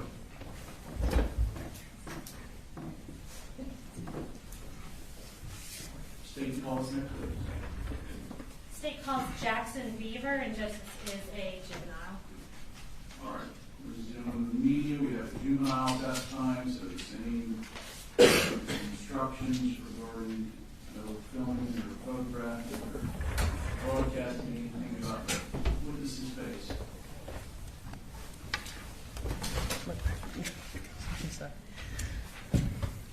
All right, Jackson, I'm going to go ahead and have you raise your right hand. Perfect. Do you swear to tell the truth, the whole truth, and nothing but the truth, so help you God? Yes, ma'am. All right, you can put your hand down. And I'm going to start by having you say your name, and if you'll spell your first name and your last name. My name is Jackson Thomas Beaver. Okay. It's spelled Jaxson. Yep. And how do you spell Beaver? Beaver. Thank you. And Jackson, how old are you? I am 16, about to turn 17. Okay. So you're about to turn 17. When's your birthday? June 12th, 2009. All right. And Jackson, did you used to go to Apalachee High School? No, I mean, I was new to the school. You whatever were new to the happened, school? Okay. So did you go to Apalachee for a short period of time? Yeah. Okay. And was that your freshman year of school? Yeah, it was. And was that last school year, so 2024 into 2025, that it would have been that year? Mhm. Okay. So let's talk about September of 2024. Were you going to Apalachee then? Yes, I was. Okay. And did you go to school on September 4th of 2024? Yes, ma'am, I did. Okay. Do you remember who you had for second period? I had Miss Ryan. Mm-hmm. And what I'm going to do is we're going to pull up your class's seating chart on that screen in front of you. And we're going to have where we believe your desk was circled. Uh-oh. Hold on. Do you remember where you were sitting that day? Yes. Okay, so why don't you check out that seating chart and you see where your name is circled? Is that accurate to where you were sitting? Yes, it is. All right, thank you. And Jackson, on that day, did something bad happen when you were in Miss Ryan's class? Other than the obvious, nothing. Okay. And when you say the obvious, why don't you tell me when you noticed that something was wrong? Whenever I came to school, I noticed that the Wi-Fi wasn't working. Okay. And everything was feeling just a bit off Okay. to me. So you're kind of having an off day going into it? Yeah. Okay. And so you get to second period and you're in Miss Ryan's class, and what happened then? Me and this other kid, we were both reviewing our work, and then the kid came through the door and just started doing everything. Okay. And Jackson, when you say doing everything, what do you mean? He started shooting. Okay. What do you remember noticing when that started? I remember just chaos happening, people throwing chairs, screaming, people on the floor. Okay. Do you remember what you did? I was also on the floor. I was trying to figure out what happened. And if you had to guess in your mind, how long did that shooting go on for? It felt like hours. Yeah. And do you remember at some point that it stopped? I only felt like it stopped whenever everyone was calmed. Okay. And what happened at that point? Everyone was checking up on everyone, seeing who got hurt. Do you remember anything about anyone specific that was in your class? No, not really. Okay.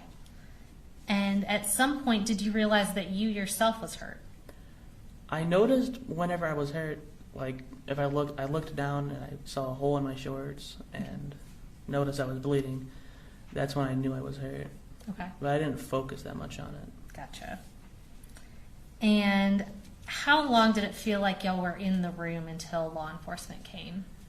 Maybe half an hour. Okay. So did it feel like kind of a long time that you were waiting? Okay. And once law enforcement came, what do you remember doing? I remember they told us to put our hands up, and we all did. And they just escorted us outside the class to Hammond Morris's Hill. Okay. And do you remember when they told y'all to put your hands up when you were walking out? Was there anything that was difficult about that for you? I was busy trying to see how much I was bleeding, so it was kind of hard for me to put both my hands up, but I just decided to put both my hands up anyways. Okay. So you were trying to grab your leg at the same time? Okay. And while you were in the room, were you able to contact your family or anything like that? No, I was unable to contact my family Okay. in any way possible. And how were you feeling at that point? Kind of scared, thinking he was going to come back into the room. Okay. And once y'all got out to the football field, was somebody able to look at your leg? Not that I know of. Okay. Everyone was kind of just hugging each other, trying to not understand what was happening. Gotcha. And then before you left that day, were you able to get bandaged up? Yes, ma'am. Okay. And who eventually came for you to meet you at the school? My mom. Okay. and my sister. Okay. Yeah. So tell me, after this shooting happened, was your school closed for a little while? Yes, it was. And once it reopened, did you try to go back to school? Yeah, I tried for maybe 3 months. Okay. And you say you tried. Tell me what that looked like. Every time I went back to the school, I would feel like something bad was going to happen again, and I couldn't wait, and I had to go home, like right Okay. after. All right. So whenever you were going to school, did you usually make it through the day or not make it through the day? I couldn't make it through the day without worrying about what would happen. Okay. And so what did you end up doing? Do you still go to Apalachee now? We eventually just gave up on going to school, Okay. and we were trying to get us back to school. We were trying to get me back to school. Okay. And when you were at school at Apalachee, I know you said you were new to the school since you were a freshman. Had you started with any extracurricular activities? I was in marching band, and I was gonna probably sign up for boxing. Okay. And did you enjoy marching band when you were in it? Yeah, I loved marching band. It was really fun. Okay. So you said that you weren't able to stay in school because you couldn't get through the day. Did that affect your ability to be in the marching band at school? Yeah, it really did. Okay. Because it was also involved with the school. All right. So are you able to do that now that you're not able to go to regular school? No. Okay. Is that something that you miss? Yeah. Yeah. And in your day-to-day life, does what happened to you still affect you, like mentally or emotionally? Sometimes I just forget it happens, but whenever I do, it kind of messes me up a lot. Yeah. Okay. And when you say messes you up, what do you mean? Kind of just like lay in my bed and just let the day go by. Okay. All right, Jackson, I don't have any other questions for you. They may have a question for you. Cross. No question, Kevin. All right. You're good to go. Thank you, Jackson.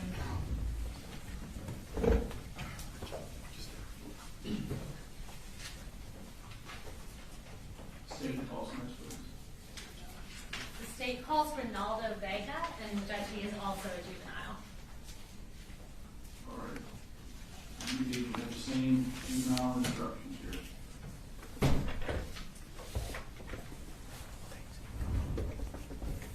All right, I'm going to start by having you raise your right hand. You put your hand up. Perfect. And do you swear to tell the truth, the whole truth, and nothing but the truth, so help you God? Yes. Okay, and will you introduce yourself? And by that I mean just tell us your name, and if you want to spell your first and last name for us, and you can go ahead and put your hand down. My name is Ronaldo. It's spelled Ronaldo. Okay, and what's your last name? Vega. And how do you spell that? Vega. Thanks. And Ronaldo, what school do you go to? I go to Apalachee. Okay. And how old are you? 16. So what grade are you in right now? Sophomore. You're a sophomore. And so were you also at Apalachee during the 2024 to 2025 school year? Yes. Would that make you a freshman last year? Yeah. Okay. And were you at school on September 4th of 2024? Yes. Who did you have for second period? Miss Ryan. Okay. And we are going to pull up your class's seating chart, and we should have circled where we believe that you would have been seated that day. Can you tell us if that's correct? Yes. Okay. And Ronaldo, is that in the bottom left corner? Is that where the front door of the classroom was? Mm-hmm. Okay. And when you were in Miss Ryan's class that day, tell me when you first realized that something was wrong. After he had kicked the door. Okay. And so you said he kicked the door. How did you know somebody had kicked the door? The door had slammed on, like, a table that wasn't there. Okay. Like, where we write our passes and everything. And that's how we all had, like, turned around. Okay. So did you hear something before you saw anything? Yeah. And once you turned around, what do you remember seeing? I see Cole with the gun, and he had gloves on that were yellow. Okay. With a scope on it. Okay. And what did he do? He had, like, shot, I don't know how much times, but he had, like, shot. Was it a lot of times? Yeah. Okay. What did you do when that happened? I went down to duck, Okay. and I had saw Christian like just sit there, and then afterwards I had seen him behind the door, like covering himself. Okay, and that's Christian? Christian is like right in front. Okay. What happened at that point? He had like went on the ground and covered, like, I don't know how to show you, but he was like grabbing his legs and standing behind the door. Okay. And when the shooting stopped, what do you remember? When he had stopped, I had like gotten up from my desk and there was like blood everywhere, and I almost slipped to go close the door. Okay. And did you do anything else once you went over towards the door? I had threw desks that were near the door, and then I went back to the teacher's, Miss Ryan's desk. Okay. And we'll later on be showing the video of this, but you said you threw some desks. Did you throw a good bit of furniture in front of that door? Yeah, I'll say like the whole front row, like right here. Mm-hmm. And then once you threw that barricade up, where did you say you went? I went behind Miss Ryan's desk. Okay. And is that kind of in the back of the classroom? Yeah. Okay. Do you remember who you saw after that? I had seen Candace behind the desk too, and I had seen Taylor on the ground. That's pretty much. Okay. How are you feeling at this point? At this point? Mm-hmm. Shocked. Yeah. Were you able to call anyone? Yeah, I was able to, because they had taken her phones at the start of it, and she had put them in a cart, and that's where the cart was, next to her desk. And so I asked a friend to give me the phone, and I had called my parents. Okay. Were you able to speak with them? Yes. Okay. What do you remember as far as when law enforcement came? A girl was screaming that he was dead, and not saying who it was, but just screaming someone was dead. And that's pretty much. Okay. Did you know who she was talking about? No. Okay. Did law enforcement take y'all out of the room? Yes. Okay. And at that point, did you realize who had been killed? Yes. Okay. Did y'all have to walk by Christian to get out of the room? Yes. Okay. Where did y'all go once they took you out of the room? We had went on the hill for him and March first, and then they had told us to go to the football field. Okay. Once you got to the football field, were you able to meet up with your family? Mm. Okay. What happened when you were out at the football field? I had told the officers that I had been like hit by fragments. Okay. So tell me, Ronaldo, when did you realize, you kind of told us you went in, you barricaded the door, you went to the back. When did you realize that you were actually hit? When I went in the back. Okay. That's where like I saw like two of the fragment entrance. Okay. There's like blood around. And where on your body was it? On my thigh. Okay. And before that point, did you even realize that you were injured? No. Okay. So when you went out on the football field, was somebody able to give you some medical attention? Yes. Okay, so what did they do? They had told me to sit down and relax, and gave me like a nutrition bar to like stay Gotcha. healthy. You know? Okay. And how many injuries did you have on your leg? Do you know? It was 2. 2? Yeah. Okay. Was that painful? It was like a sting, like if a bee was stinging me. Okay. I just staying there. Gotcha. And did that take a little while to heal?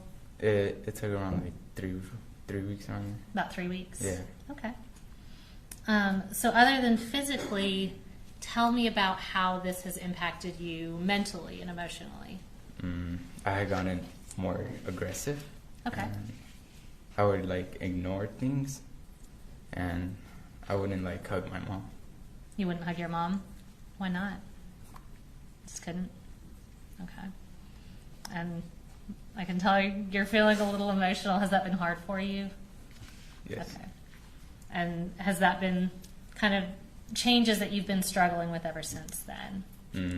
I've been having dreams. Okay. And did those dreams start after the shooting happened? Okay. And have you received counseling for what you went through? Yes. Okay. And does this continue to be hard for you emotionally? A little. A little. Okay. And Ronaldo, I don't have any other questions for you, but the defense may have a question or two for you. Ross? No question, Thank you.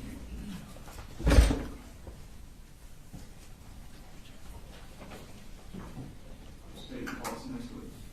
The state calls Howard Carter.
Hi, Mr. Carter. You can have a seat, and if you could raise your right hand. Do you swear to tell the truth, the whole truth, and nothing but the truth to help you God? I do. Okay. And can you introduce yourself to the jury? I'm Howard Carter. I am a registered nurse at Northeast Georgia Medical Center in Barrow County. And how long have you been a registered nurse? About 7 years. Have you spent that entire 7 years in the Barrow County Hospital? No, ma'am. I was with Piedmont Walton first. Okay. What educational background do you have that qualifies you for your position as a nurse? There was 2 years of prerequisite courses at Gwinnett Tech, and then there was my RN training at Athens Technical College. Okay. And at Northeast Georgia Barrow, what kind of nurse are you? I am a registered nurse in the emergency department. And tell us what you do as a registered nurse in the emergency department. We are the first line when you come to the hospital. We triage and we determine, as a nurse there, we treat and either send you to transfer or send you into our hospital or send you home. Okay. So I'm going to turn your attention to the morning of September 4th of 2024. Were you on duty that day? I was. Okay. And were you made aware that there was a shooting at Apalachee High School? We were. When y'all were made aware of that, did y'all prepare for potentially getting patients? We did, yes. Okay. And how did y'all prepare for that? Without knowing what type of patients we would be getting, we prepared our 2 larger rooms just in case there was serious trauma that came through the door. And did you specifically have 2 patients that you worked on that came from Apalachee High School? Correct. And what were their names? One is, I want to say, Ronaldo Vega, and Jackson, I can't remember his last name. Does Jackson Beaver sound familiar? Beaver, correct. Okay. Do you have an independent memory of working with the 2 of them? Yes. Okay. And if you can tell us, was there anything that stood out to you about either of their demeanors? I think Mr. Vega may have been crying. Mr. Jackson, nothing really. Okay. Or Mr. Beaver, sorry. Yes. And as far as your role in their treatment, you mentioned that ER nurses triage. Is that what you did with Mr. Beaver and Mr. Vega? Yes, ma'am. Okay.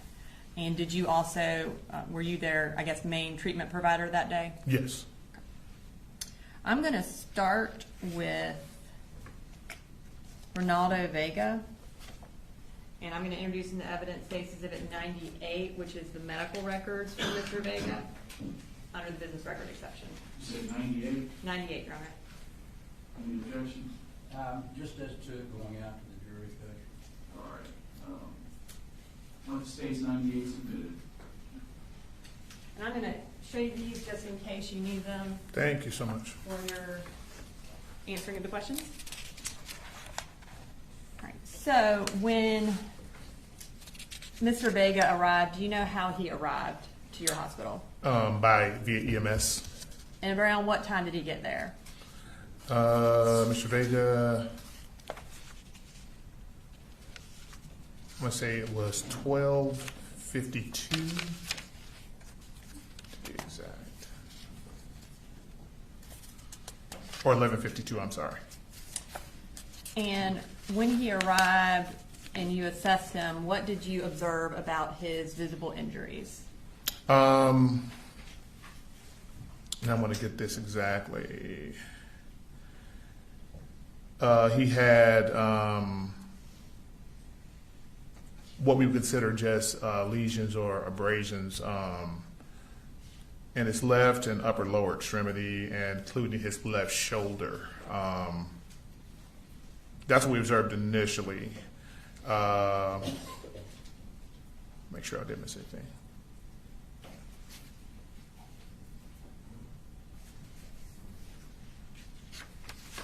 And most of those fragments were at the surface of the skin. Yeah. Okay.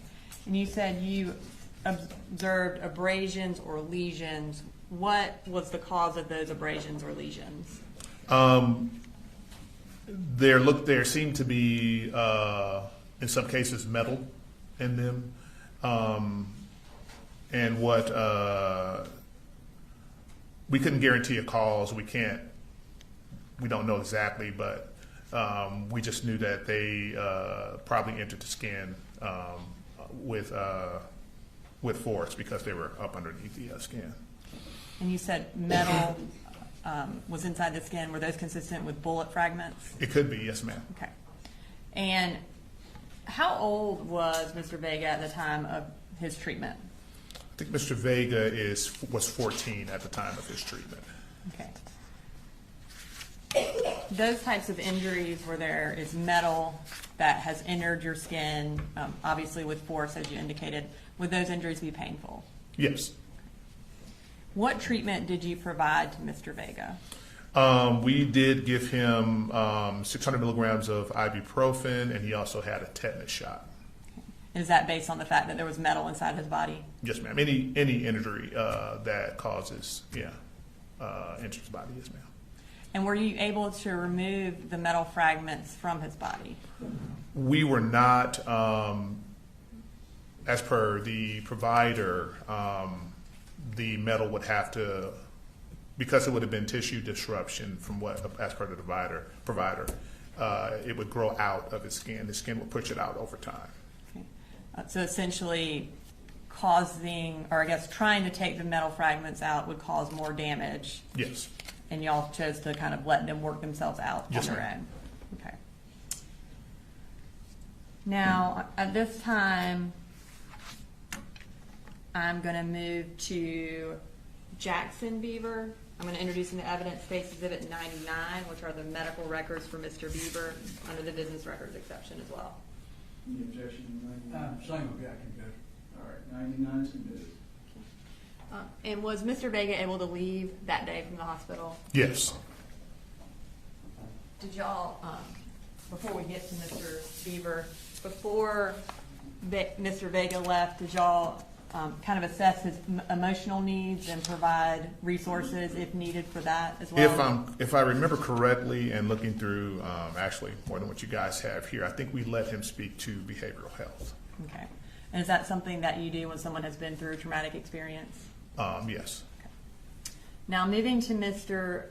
Beaver, did you have the same role in his treatment that you had in Mr. Vega's treatment? Yes, ma'am. Okay. And approximately what time did Mr. Beaver arrive at the hospital? It looks as if that is going to be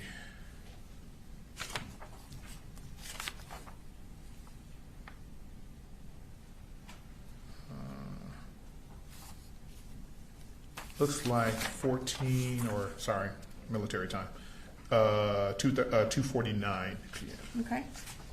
And again, was he transported also by ambulance? Yes, ma'am.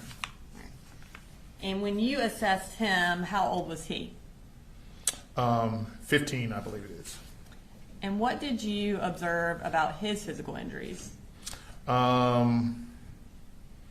Looks like he had, and I'm reading from this, along the lower aspect of the extremity.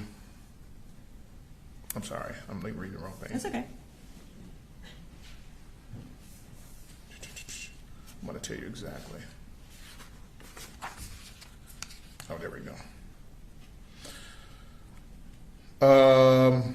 Kind of a, not really a laceration, but an abrasion in the right lower extremity, and says a wound to the lateral posterior right thigh that was bandaged. So yeah. Okay. And when you say it wasn't really, it was an abrasion versus a laceration, kind of tell us what the difference is. Lacerations, depending on the depth, are in some cases something that can be sutured. A lot of times we don't use laceration when it's something that's not very deep. And as far as his injuries, did he have metal fragments as well in his body? Let me make sure.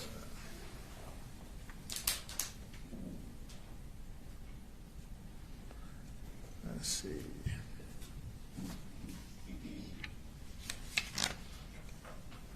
Yes. And what treatment did you provide to Mr. Beaver? His treatment was we bandaged the area where he had the abrasion. That was the first thing we did, and I just want to make sure. He was also x-rayed to make sure there weren't any fractures. Right. Because of.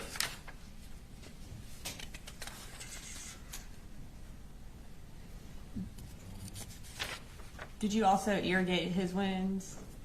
We did, and he was also given a 600 milligram ibuprofen. And what is the purpose of irrigating wounds? Any kind of wound that you have, irrigating just gives a less chance for infection. And did the metal fragments also remain in his body? Yes, ma'am. Okay. And was that a similar reason because you did not want to disrupt the tissue anymore? Correct. Okay. And was he able to leave the hospital that day? Yes, he was. And was he similarly given the ability to talk to someone from behavioral health because he had been through that traumatic experience? Yes, ma'am. When I looked at the records, it looks as if he also spoke to behavioral health, and they gave him information on outpatient care if necessary. Thank you. I don't have any further questions for you. Thank you, Mr. Carter. Any follow-up? No questions, Your Honor. Thank you, sir. You're free to go. All right, thank you, sir. Bye.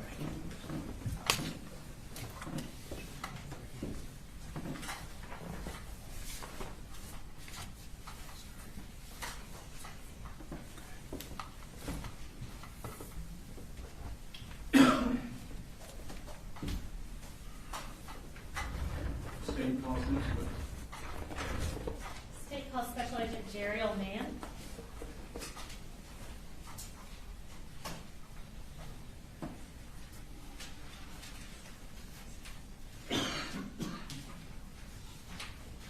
Just can we approach before the next witness, just like scheduling?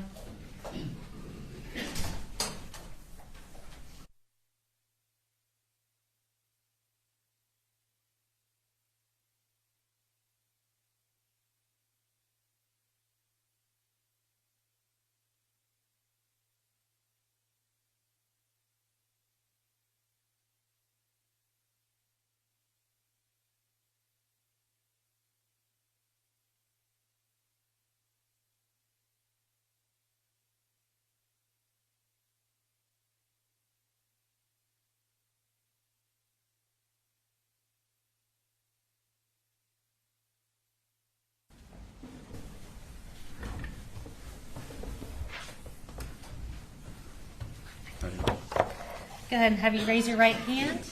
Do you swear or affirm any testimony you're about to give in the matter now pending before the court is the truth, the whole truth, and nothing but the truth, so help you God? I swear. All right. And if I can start by just having you introduce yourself, and if you'll spell your name for the court reporter. Okay. I am Jarrell Mann. I'm currently a special agent with the Georgia Bureau of Investigation. My first name is spelled Jarriel. Last name is Mann. All right. And tell us about what region you work in and what your role is there. I'm currently assigned to Region 10, where that is the Atlanta office. We do a lot of OISs and also fraud investigations and stuff like that. Okay. Is OIS officer involved shooting? Yes. Okay. Sorry. So y'all stay busy in the Atlanta Yes. office of the GBI, I'm sure. Yes. And even though you generally work out of Atlanta, did you provide assistance in the Apalachee High School shooting investigation on September 4th of 2024? Yes, I did. All right. Where did you first respond in assisting in this investigation?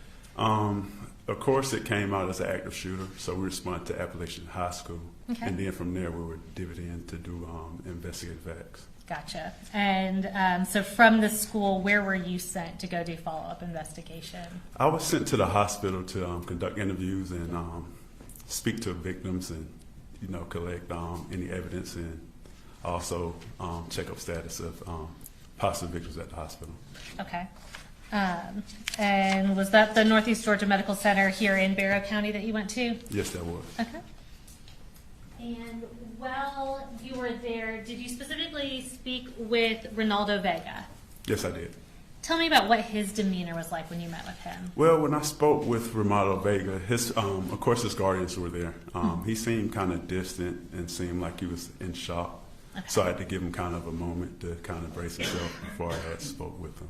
Gotcha. So he was a little held back when he was talking to you Yes, I initially? did see tears, and Okay. he seemed like he was visibly upset at the time. Gotcha.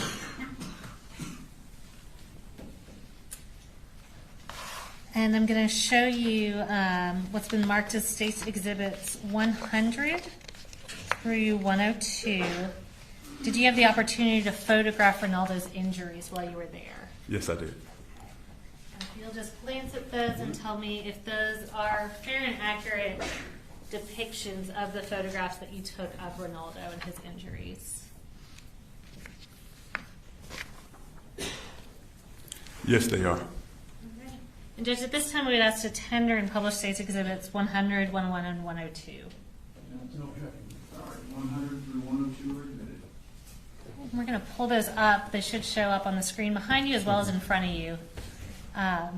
And this is State's Exhibit 100. Will you just tell us what we're looking at there?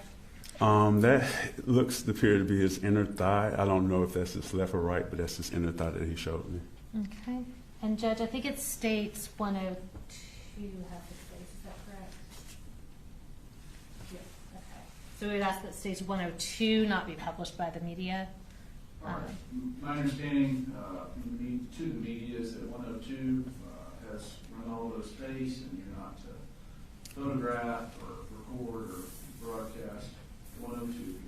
All right. So this is 100. We'll show 101 first.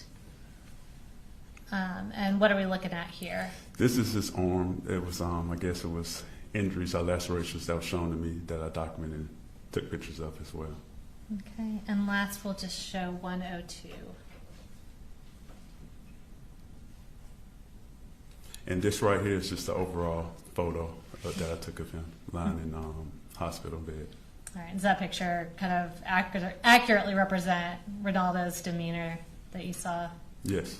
Okay. While you were there, did you also have the opportunity to speak with Jackson Beaver? Yes, I did. All right. And did you also have the opportunity to photograph Jackson's injuries? Yes, I did. And I'm going to show you what's been marked as states 103, 104, and 105. And I'll go ahead and ask you, Jackson, we recently saw him testify. Was he just kind of more of a upbeat kid at his baseline? Yes, he was. Okay. He was very cooperative. Okay. And do you recognize the images in those photographs? Yes, I do. Are those fair and accurate depictions of the photographs you took of Jackson Beaver? Yes. All right, and Judge, we would ask to tender states 103 through 105, and I believe it's 105, right, that has Jackson Beaver's face in it, so we'd ask that not be published to the media. All right, any objection to 103 through 5? All right, 103 through 5 are admitted and just announced when you get to 105. Okay, so this is 103. Can you tell us what we're looking at here? This is a laceration that appears to be to, I want to say it's like lower leg Okay. beneath the buttocks area. And next we'll pull up 104. And these are just, I guess, lacerations are, I don't know if it's fragments from some sort on his calf muscles that he showed me. Okay, so did he have kind of a spattering of superficial injuries that you observed on his leg? Yes. Okay. And this last one is going to be the one that has his face in it, and that's 105. Is that Jackson Bieber? Yeah, it's just showing him and his demeanor, yes. All right, thank you. And did your time at the hospital interviewing these individuals, taking photographs of them, did that conclude your role in assisting in this investigation? Yes, it did. All right, well, I have no further questions. I'll come grab those exhibits for you.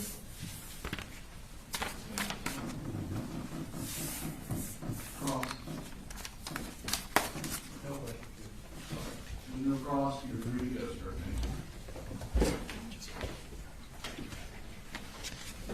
All right, ladies and gentlemen, due to some witness scheduling issues, we're going to go ahead and break for lunch presently. Call it 11:45. We'll be in recess till 12:45, and get on social media or media. Don't talk about case or do research. 12:45.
Atlanta News First Plus starts now. And welcome to our continuing coverage of the Colin Gray trial. Now in day 2 of coverage, we've been bringing you gavel to gavel here on ANF Plus. I'm Maria Moreau, and we are waiting for court to resume at 12:45 with witness testimony and arguments from both sides. But while the jury is on a lunch break, we wanted to catch you up on what these past 2 days have entailed and where we are with the focus today. And to do that, I want to bring in our guest here, criminal defense attorney Joshua Schiffer. Josh, you are not connected to this case in any legal matter, but we did want to bring you on as a legal expert and a guest here on ANF Plus to kind of break down what we're seeing, because this is a case that has largely captured national attention, and it's very unusual to see in America's courtrooms that a parent be criminally held responsible for their child's actions. Yeah, it absolutely. It's not absolutely novel as it's the first time we've ever seen it, but really, it's kind of the second time. Many viewers will remember the Ethan Crumbley shooting up in Michigan from the last couple of years. That case where it also involved charging the parents for allowing the child access to firearms, not preventing the horrible murders that Mr. Crumbley was then convicted of, eventually did result in the first national conviction of his parents. And that case is slowly winding its way through the Michigan appellate court system. This is Georgia's turn at trying that same expansion of prosecutorial duties and obligations. To catch everybody up, we had a absolutely tragic massacre of children and adults with many people injured at Apalachee High School. This was allegedly committed by a young person, Colt Gray, less than 16 years old. And the real sticky issue in this matter is that Mr. Gray's parents had been visited by law enforcement and other agencies during the previous couple of years and told, hey, something's going on with your young man. We're getting these complaints about things that he's saying, some of his actions. There was discussion with law enforcement, and nothing really changed. Now, that wouldn't have been a problem except that young Colt Gray then committed what appears to be just a horrific act of violence using the firearm that his father, the defendant in today's trial, Colin Gray, not only made available for Colt Gray, but there are actually allegations of encouraging the use, the connection over the firearm, and providing additional firearms for Colt Gray, which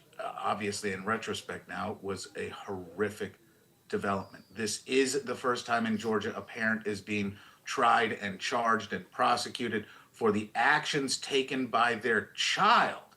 And the criminal responsibility theory is based on the cruelty to children in that by allowing his child, Colt Gray, access to these ultra-hazardous instrumentalities when he knew or should have known that was going to lead to harms, that's the criminal action. As the state put out in their opening statement yesterday, the focus in the trial is on Colin Gray's actions, not Colt Gray's actions.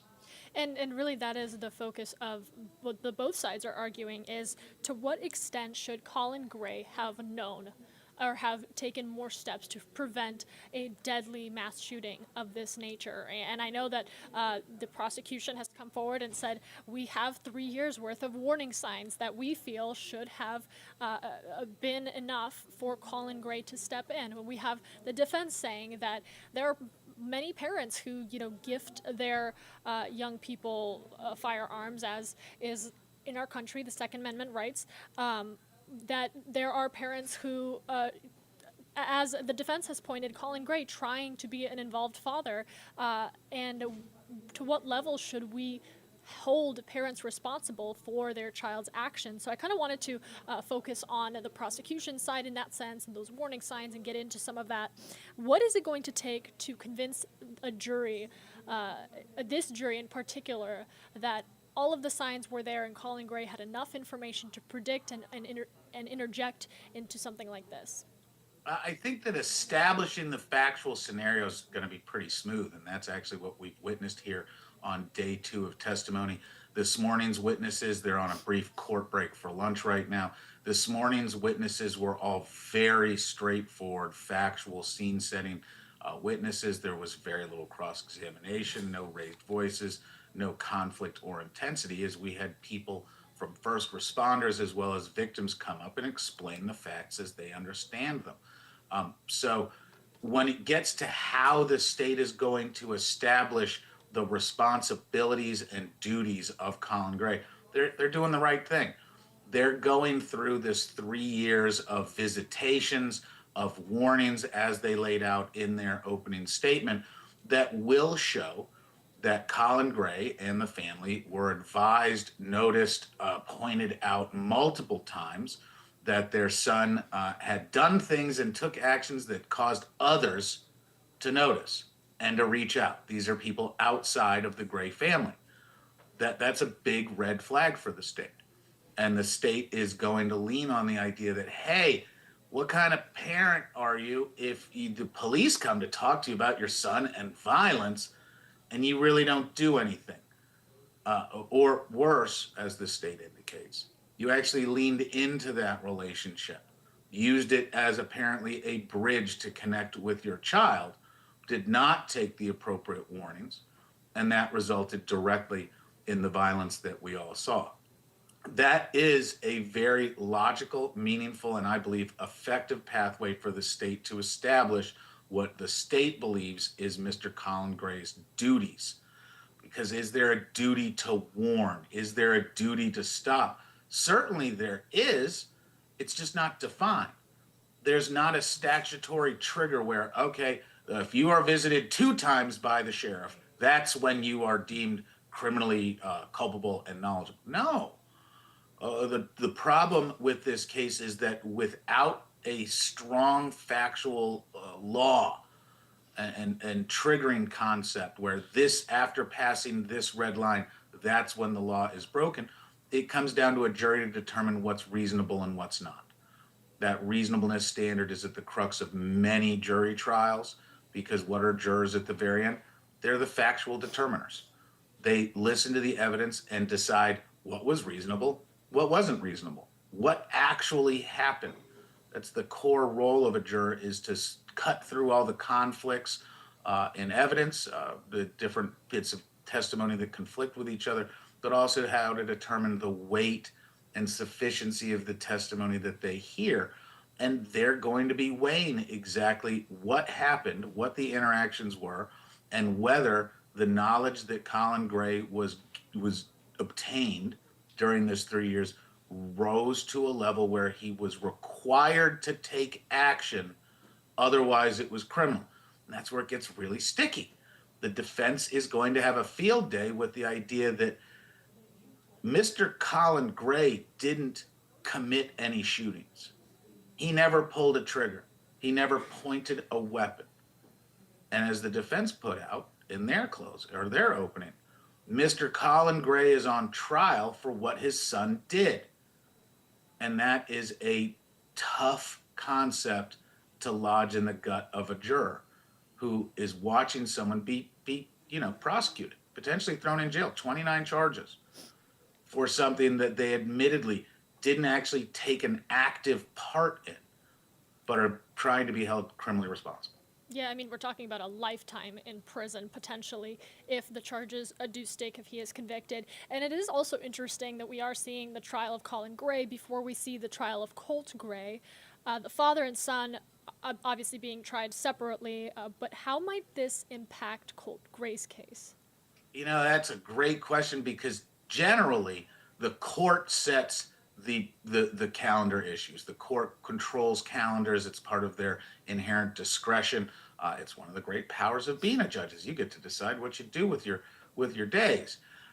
Colt Gray's prosecution is moving forward, but as explored in a hearing in December, his mental health evaluation, key to any defense when involving a case involving a child in violence like this, that mental health evaluation had not been completed. And that's because they're doing state mental health evaluations. I assume they're also going to do some private personal evaluations, but that process takes a lot of time. And when that was announced to the court, the judge said, all right, then we're going to punt Colt Gray's trial until later in 2026. That doesn't stop the case against Colin Gray. Judge Prim is a judge that moves cases. He does not want to belabor this impact on his community. He understands that this is an important case and the public demands that the court do its job and process issues of this importance. So that's what he's doing. And he set the schedule. We saved a bunch of time on voir dire and jury selection, which was originally scheduled for a couple of weeks. They accomplished it on Monday, Tuesday, and Wednesday, heard pretrial motions Thursday and Friday, and started off first thing yesterday with a trial that I could see lasting 1 or 2 weeks. Could go a little bit longer depending on how big the defense wants to make the case. But I believe the state's case is going to wrap up in pretty efficient manner. And I'm curious if we could see this kind of play in the favor of the defense, because the judicial system believes that you are presumed innocent until proven guilty. Colt Gray's trial has not started yet, so he holds that presumption. And we're hearing language in Colin Gray's trial of almost discussing Colt Gray as if a conviction has been had already, even though it hasn't. So could a defense come forward and say, you know, we need to uphold the language that Colt Gray has not had his day in court, that he is not guilty of what he is being accused of until that happens? Yeah, it's absolutely something the defense can choose to make hay out of. It all depends on where they want to call attention to their case. At the same time, Colt Gray not being in the room is the giant empty chair. And the defense is going to very easily point and say, listen, everybody, we understand the horror and the trauma and everything that Colt Gray is responsible for, but that's Colt Gray, and he's not here today. He's not on trial today. His father is. It also raises the possibility, would Colt Gray appear at the trial of his father in some sort of mitigation or exculpatory role? He's allowed to do that. Whether his lawyer would allow that, whether there would be discussion about whether he's going to take the fifth, but talk about an angle or application of facts and testimony that could dramatically change this case. If Colt Gray, hypothetically, was to appear and provide clear testimony about, nope, I hid all of this from my parents, I talked it all down, I'm a sophisticated teenager, dad and mom knew nothing, I was sneaking around. Man, not saying it's beyond a reasonable doubt, but that certainly would land with a lot of jurors going, hey, teenagers and parents, there's not a lot of truth and honesty between them in some relationships, especially troubled relationships. And we know that Colt Gray had some mental instability, some other troubling aspects, because that's why law enforcement had come and visited the family so many times. That's why there had been so many complaints about Colt Gray and his behavior. So Colt Gray is a giant impact on this case. We just don't know how that impact's going to end up being deployed. Yeah, certainly. And, you know, we heard a lot of testimony from the shooting victims talking about that horrific day. And I'm curious, for a jury that is listening to this and focused only on Colin Gray and this trial surrounding the father of the accused shooter, how is that impactful to them when their priority right now is determining what level of involvement does Colin Gray need to be held accountable or acquitted of? The impact of the testimony is high because of its trauma and its visceralness and its concreteness. You're literally hearing from these young people now, 16, 17, 18 years old. We don't obviously get to see their faces on camera, but their voices in describing what they went through, man, you can't look away. That's the kind of testimony that is always going to land heavily with a jury. What the jury does with that testimony, that's up to the advocacy. Is this a pile-on from the state trying to bury someone who really wasn't responsible?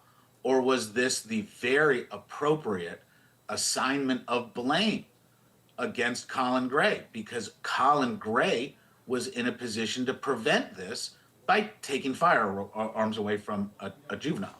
And that's really at the core of what the state's putting forward without being so blatant. Colin Gray His lack of action, his refusal to be responsible, that's what allowed this crime to take place, and that's why we're prosecuting him. That's the heart of the state's argument. And as part of that, had Colin Gray simply said, my mentally challenging, warned about son shouldn't have unfettered access to high-powered firearms and ammunition, well, that's kind of the core thing. And how angry are you as a juror? Or are you upset that, hey, this is the state trying to blame a parent for something they couldn't control? Because, hold on, were you a teenager? Were you controllable? Did you follow every single rule, piece of advice, guidance? If the state tries too hard, it could really upset some of these jurors. And that's the delicate artistry that we're seeing on display with some top-notch lawyers as well. They did not call in the JV crew for this. Mr. Hobbs and Mr. Berry for the defense are extraordinarily good lawyers. Mr. Berry is a hero to many people on the defense bar, and the state obviously is being represented by passionate, impeccable professionals. And I want to talk about this on a more broad level, is we are watching this closely, as many are. If Colin Gray is convicted, what precedent would this set for future cases involving parental responsibilities, specifically in mass shootings that we see around the country? Well, it opens up new fields for the state to pursue. This is an expansion of state prosecutorial authority and power. This is getting into a existing but novel area. We really don't go against parents for the quote unquote things their kids did. Does this signify a change? I know the legislature is watching this. The Georgia legislature has previously tried to regulate the storage of firearms by passing some tax incentives, but it's very difficult to write any law that involves guns in Georgia, as well as the rest of the Southeast and nation, because the Second Amendment is so sacred to Georgia residents. I'm a firearms owner. In fact, I've gifted a firearm to a minor before in an appropriate adult, responsible manner where firearms are locked up, ammunition's not available. But how does the state really respond to that? Are we going to see the legislature take brave action involving the regulation of firearms and other ultra hazardous instrumentalities? Or are we going to see a pathway with more explicit criminal responsibility being assigned to parents for the actions of their children? We sometimes see that in the DUI and automobile universe, where the parent has allowed children or minors to party at the house and then an accident happens. In the civil world, it's pretty straightforward to pass on this contributory negligence, whether intentional or not. But in the criminal universe, this is a little bit more rare. It almost acts as the conspiracy statutes, which are very unfair, according to many, including me, because just mere knowledge can now make you guilty, even if you didn't do anything to move forward with a criminal plan, such as felony murder. Your mere presence is enough to trigger criminal culpability. And I don't know a lot of people that like to go to Georgia jails unless they've broken the law. Fair. This is day 2 of the Colin Gray trial. We have several more days, several more testimony, arguments still to hear, and evidence that is going to come to light. Watching this as closely as the rest of us, Josh, and with your legal expertise and background, what are you looking closely for? I want to see how Jimmy Berry and the defense is going to lay out the more statutory and legal arguments for why the state should not be able to proceed on this path, because this case is destined for appellate review, especially if there's a conviction, but even an acquittal or some other ruling. This is the kind of case that prompts the state to pursue appellate rights when very often they wouldn't. So I really am interested in the academic dissection of the case as much as the emotional impact. A lot of the press is going to be focused on the loss of life. and the emotional, almost histrionics that people have when we talk about mass shootings. But academically, that's where the real interest is going to drive. This case will be the basis for legislation in the future. It just depends on what perspective you want to view it on. The groups that get together and advocate for more aggressive firearms control and regulation, this is going to be a case that provides them good arguments. For those that fight against the infringement on Second Amendment issues, this is a rallying cry for many of them that will be used to generate funds and support, because any legislative or legal action against firearms owners, it prompts a response. We're talking with criminal defense attorney Joshua Schiffer, joining us here to provide analysis on the Colin Gray trial. We're going to take you back inside of the courtroom. Lunch or recess ends at 12:45. We expect court to pick back up with continued testimony and arguments from both sides. In the meantime, you're watching ANF Plus. We're going to do analyses and deep dives just like this with legal expert Josh Schiffer here with us each day of trial at about 12 at noon each day, Monday through Friday. So make sure you join us here on ANF Plus, where you're watching as we break down day by day, gavel to gavel, of the Colin Gray trial. We'll be right back.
We have 11 more witnesses slated for today, so, and that's all we were planning, but that would be 23 witnesses total. So we felt like. I'm not chastising, I'm just asking. So, I imagine we'll end a little earlier because they are mostly the students, and then we have 2 more teachers, but if you want to keep count.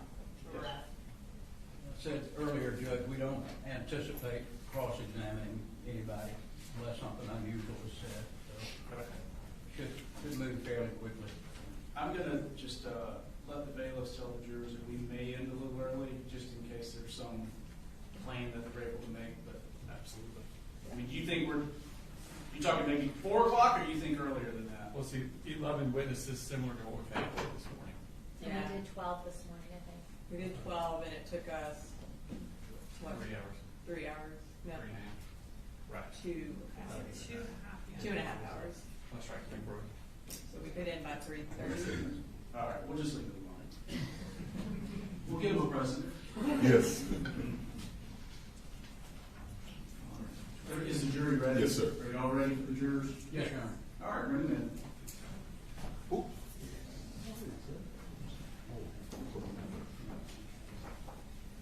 Waiting on one in the bathroom, sir. Okay.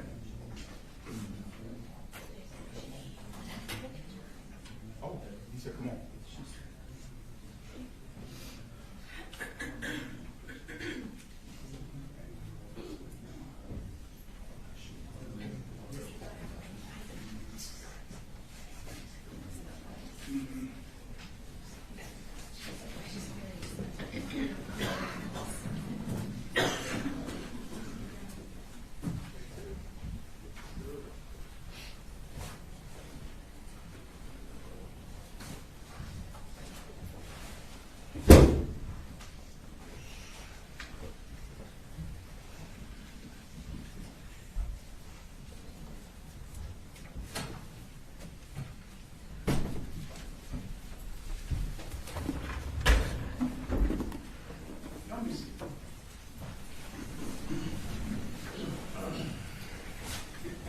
State calls next witness. The state calls Hayden Bowen, Juvenile. and this is also a juvenile, Your Honor. All right. I'm assuming I had the same media here earlier, but I'll say it again. Legal witnesses do not film, photograph, or record their cases.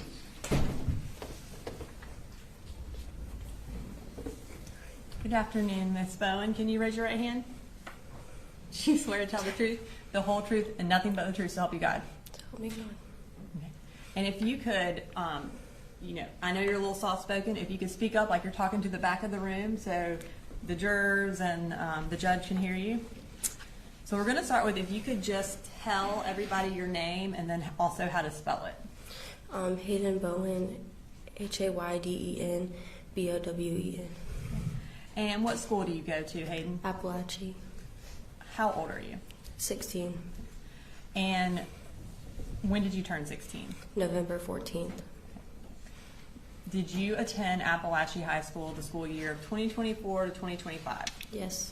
And were you a freshman that year? Yes, ma'am. Okay. Did you go to school on September 4th of 2024? Yes, ma'am. And can you tell us what your second period class was? Miss Ryan. Miss Ryan. And while you, I guess on September 4th, was that a day where you got a new seat? Is that the first day of like a new seating chart? Okay. I'm going to bring up that seating chart. And if you could just, I think we're going to have a circle around where you were sitting. If you could just tell us if that is where you remember you were sitting on that day. Yes, ma'am. Okay. So on September 4th, while you were sitting in class, did someone come to the door who was not supposed to be there? Yes, ma'am. Okay. Can you tell me what first drew your attention to him? The banging of him opening the door. Okay. So when he opened the door, there was a banging noise? Yes, ma'am. Did you recognize him? No, I didn't. Had you ever seen him before? No. What do you remember about him? On that day? On that day, yes. I remember black clothes is all I remember seeing him. Do you remember what he had with him? A gun. And what did he do? He shot it in our class.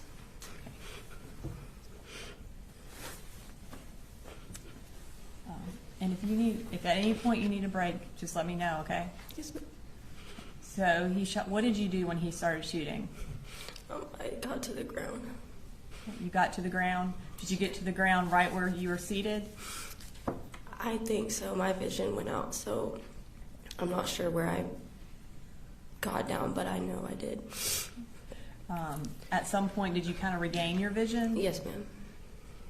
What do you remember about when he finally left? I remember getting up and talking to my teacher and the police officers saying to put our hands up. Okay.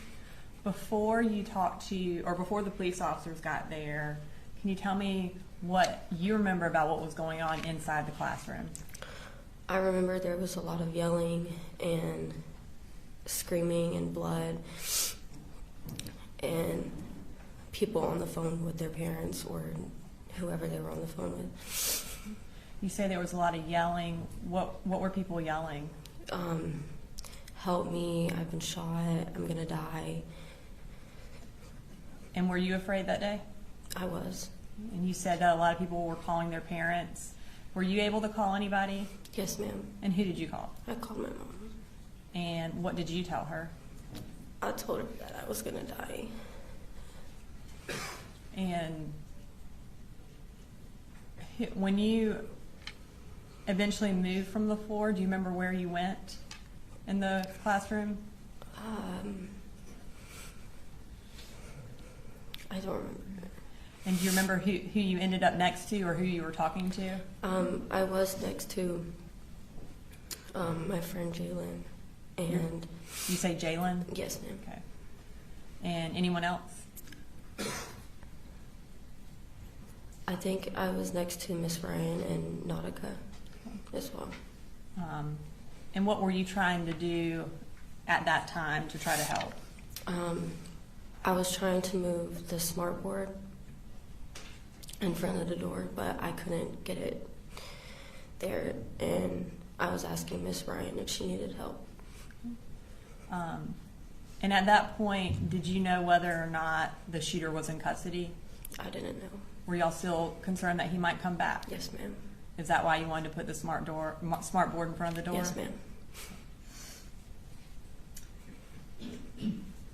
Tell me, you said when law enforcement arrived, they told you to put up your hands? Yes, ma'am. What happened after that?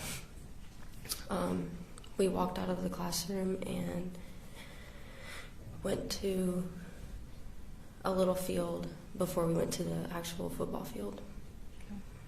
And when you went to the football field, what was the purpose of going to the football field? Maybe to get everybody together and to make sure people were out of the building. Eventually, were parents allowed to come to the field? Yes, ma'am. Okay. And did a lot of parents show up? Yes, ma'am. Was your mom able to get there?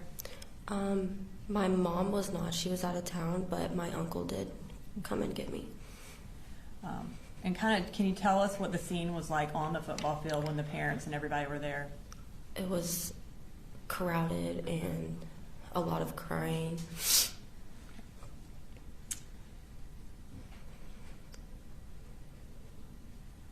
Were you, you mentioned that you walked out of the classroom. Were you one of the first students out or were you one of the last students out? I think I was in the middle. Okay. Did anything happen as you were leaving? No, ma'am. Okay. Now, since September 4th, have you been to counseling? Yes, ma'am. And can you kind of talk to us about how that day has affected you? It's affected me a lot mentally. I haven't really been able to sleep at night sometimes. You said you haven't been able to sleep at night? Yes, ma'am. often having really bad thoughts relating to that and other things. And kind of tell me what you mean by really bad thoughts. That it's going to happen again, and that this time I'm going to die because I was supposed to the first time.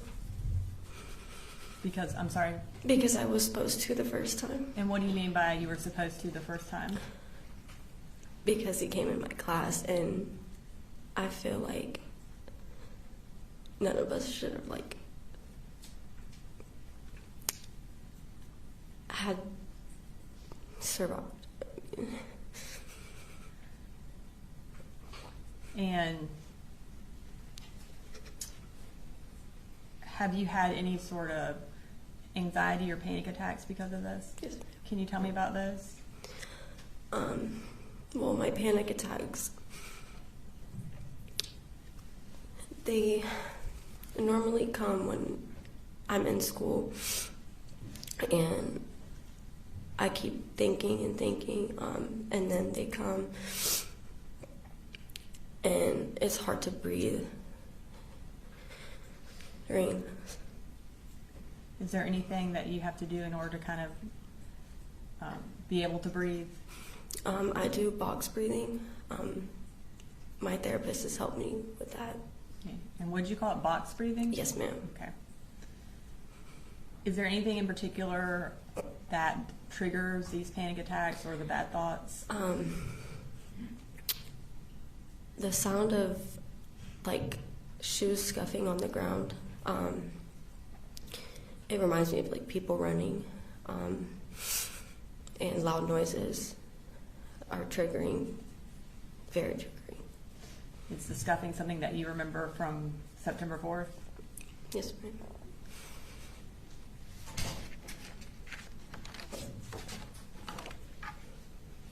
I don't have any further questions, Hayden. Do you all have any questions for her? Cross? No questions, Judge. All right, thank you.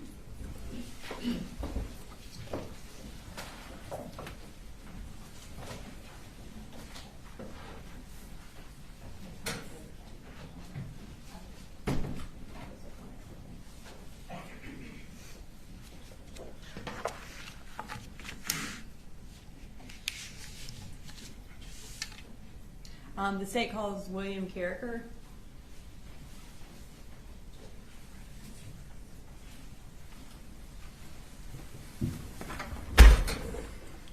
He is also a juvenile. I should have mentioned that. Same instructions to the meeting. And Judge, I think our next, about 7 after Mr. Carricker are going to be juveniles back to back to back, if that makes sense. Multiple juveniles testifying in a row here, so we're going to do instructions. All right. Can you raise your right hand, William? Okay. Do you swear to tell the truth, the whole truth, and nothing but the truth to help you God? Yes. Okay. Can you tell us your name?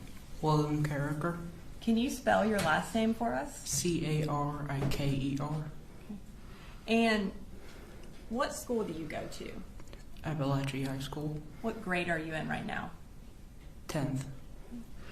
So were you in 9th grade for the 2024-2025 school year? Yes. And how old are you right now? 16. When did you turn 16? September 22nd. Were you at school on September 4th of 2024? Yes. And who was your second period teacher? Miss Ryan. Okay. And what did she teach you? Math. Okay. I am going to show you a map from your seating chart from that day.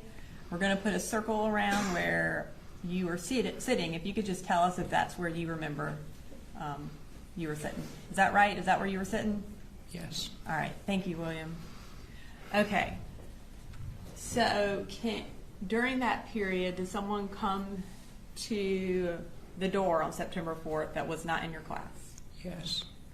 Okay. Did you recognize him? No. Had you ever seen him before? No. Can you tell us what happened when he came to your door? I believe he banged on the door a bit, and then he kicked it down and just started shooting. Okay. Do you remember what happened after he started shooting? He left and we hid in the class. He left and you hid in the class? Yeah. Where did you hide? Behind a table. And when you hid, did you try to make contact with anyone in your family? Yes. Who did you contact? My mom, dad, siblings, my grandma, and my aunt, I believe. Did you do that with a text message?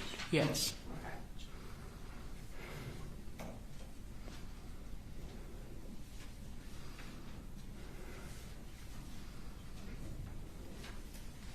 I'm going to show you what's been marked as State's Exhibit 106.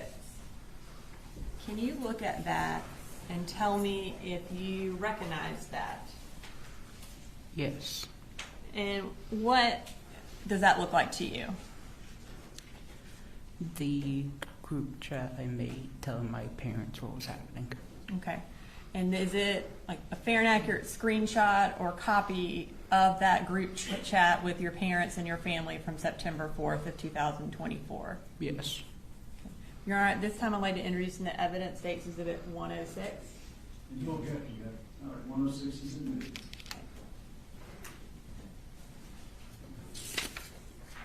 I'm going to pull that up on the screen, or? All right, so at the very top of this text, it has William. Is that you? Yes. Okay. And you sent a text message that says, "There's a school shooting. If I don't make it, I love you all." Is that right? Is that what you sent? Yes. Okay. And what did you mean by that text? I wanted to know that if I did die, that they would know that I loved them. And were you afraid for your life that day? Yes. Have you been affected by what happened that day? Like, how have you been affected by what happened that day? I was scared to go to school for a bit. You were scared to go to school for a bit? Yes. Were you finally able to go back to school? Yes. Okay. And are you there right now? Yes. All right. Thank you, William. I don't have any further questions for you, but let's check with the defense counsel real quick to see if they have any questions. Any calls? No calls, Judge. All right. Thank you.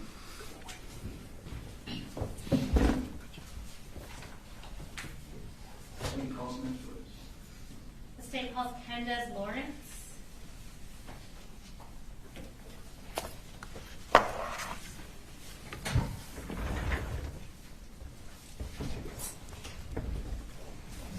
All right, Candace, the first thing I'm going to have you do is raise your right hand. Do you swear to tell the truth, the whole truth, and nothing but the truth, so help you God? Yes, ma'am. All right, and you can put your hand down. And if you will tell us your name, and I'll have you spell your first name for the court reporter. My name is Kendez Lawrence, Kendez. And Kendez, what school do you go to? Apalachee, And what grade are you in right now? 10th grade. And were you at Apalachee during the 24 to 25 school year? Yes, ma'am. Okay, so were you a freshman that year? Yes, ma'am. Okay. And did you go to school on September 4th of 2024? Yes, ma'am. Okay. Who did you have for second period? Miss Ryan and Coach Edwards. Okay. And we're going to pull up a seating chart, and it should have your seat circled. If you'll just confirm for us that's where your seat was on that day. Yeah, I was sitting right there. Okay. So I'm going to start off with you a little earlier on in the class. So early on in second period, did you sign out of the class to go to the bathroom? Yes, ma'am. And was that bathroom close to y'all's classroom? Yeah. Okay. Who did you see when you walked into the bathroom? I didn't really see anybody, but I did see people in the stalls. Okay. And when you were in a stall, did something unusual happen? Yes. Why don't you tell us about that? So when I walked into the bathroom, I heard cops. They came in the restroom looking for somebody. Okay. And did someone leave with them? Mm-hmm. Okay. And was it a name or a person that you knew or recognized? No. Okay. And what did you do at that point once the cops leave? I also left and Okay. went back to class. Gotcha. So once you returned to Miss Ryan's classroom, what happened? So I sat back down and my pencil broke. So I went to the pencil sharpener, which was in the back of the class. Okay. So if we're looking at that seating chart, is it kind of between the two teachers' desks? Yes, ma'am. Okay. And while you're at the pencil sharpener sharpening your pencil, what happened? I just heard a loud bang, and then I just see him with the gun, and he just started shooting Okay. And where was the person with the gun? at the door. Okay. Was it someone you knew or recognized? No. Okay. So when you saw that there was a person with a gun, what did you do? I hid behind the teacher's desk. Okay. And how long did it feel like the shooting went on? About like 30 to 45 seconds. Okay. After the shooting stopped in your room, did you hear anything else? Yeah, I heard like a couple more gunshots. So once all the shooting stops, what do you remember doing? I called my mom, and I was trying to make sure that everybody was okay. Okay. Do you remember calling out for anyone specific? Yeah, And who was that? Christian, Okay. How long had you known Christian for? since kindergarten. Okay. And why were you calling out for him? Because I remember that he was the closest to the door Okay. that day. And did he ever respond? No. Okay. Once law enforcement arrived, I guess let me back up. You said you called your mom. What did you tell her? That somebody came into my class and they just shot at us. Okay. How long did it feel like before law enforcement showed up in the classroom? About like 5 minutes. Okay. And what was everybody doing during that time while y'all were waiting for them to get there? I really don't remember. I just heard a lot of yelling. Right. So once they get there, were y'all evacuated from the classroom? Yes. Okay. And did you see Christian when you were leaving the classroom? Yes. Okay. Once y'all left the classroom, where did y'all go? At first, we went to we went by the tennis court. Mhm. Then we went to the football field. Okay. Once you're at the football field, who did you find? I was looking for my sister. I ended up finding her by like 20 minutes later. Gotcha. And was your sister also a student at Apalachee High School? Yes. Okay. And after you found your sister, were y'all eventually able to meet up with your mom? Yes. Okay. Candace, did you also know Mason? Yes. And how long had you known him for? Since kindergarten. When did you find out that Mason had also been killed? I found out like the next day. Okay. Did you even realize that he had been there that day? No. Okay. And when did you end up going back to school after this all happened? After fall break. Okay. Was that like October-ish? Yes. Okay. Since all this happened, have you gotten some counseling? Yes. Okay. And tell me a little bit about how this all has affected you. Well, I'm not as comfortable as I used to be at school no more. Mm-hmm. Is there anything specific that gets you really nervous if you're at school? Everything. Everything? Okay. Also been having bad dreams a lot. Okay. And did that start after the shooting? Mm-hmm. Okay. And I want to talk to you about one thing after this happened. Was there something specific about the way things played out that day that really bothered you? Yes. All right. Tell me what that was.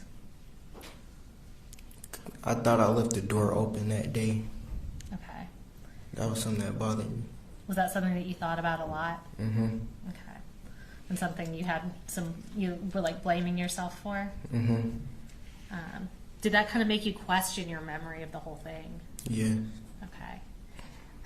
So Candace, about a month ago or a few weeks ago, did you actually ask my office to be able to watch the surveillance footage of the shooting in Miss Ryan's classroom? Yes. And did that allow you to confirm that you had not left the door open? Yes. Did that give you some closure? Yes. Okay. Was that hard for you to do? Yeah. Okay. Thank you, Candace. I do not have any other questions for you. I do not believe. No problem. Thank you. All right, thank you.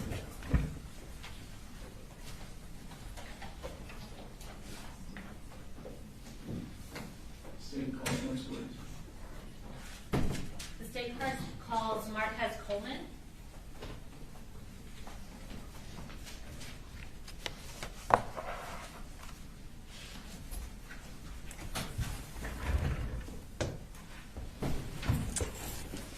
I'm going to have you raise your right hand. Do you swear to tell the truth, the whole truth, and nothing but the truth, so help you God? Yes, ma'am. All right, and you can put your hand down. If you will introduce yourself, and by that I mean just tell us your full name, and I'll have you spell your first and last name for the court report, okay? Marquez Coleman. MarquezColeman. All right. And Marquez, how old are you? 16. And what grade are you currently in? 10th grade. All right. Did you used to go to Apalachee High School? Yes, ma'am. And so in the 2024 to 2025 school year, were you a freshman at Apalachee? Yes, ma'am. And was that your first year at that school? Yes, ma'am. Okay. Did you go to school at Apalachee on September 4th of 2024? Yes, ma'am. Were you in Miss Ryan's class for second period? Yes, ma'am. We are going to pull down this map and circle your name on the seating chart. And what we want you to do is just confirm for us that we have you in the right place in the classroom. There we go. Is that where your seat was that day? Yes, ma'am. Okay. Is that you next to Ronaldo, I believe? Yes, ma'am. Okay. So on that day during second period, tell me what you remember happening. I was just doing my work, and then I looked to the left, and then the door was just open, and then the dude started shooting, and then I got up and ran behind my teacher desk, and then I was just hiding, and then I heard screams. Everybody was just screaming. Well, my ears went blank for a little bit because like the shots were so loud. Okay. And then I was behind the teacher's desk, and then after he got done shooting, I got up, and then I went to the other teacher's desk, and then that's it. Okay. Did you know the person who was shooting? No, ma'am. Okay.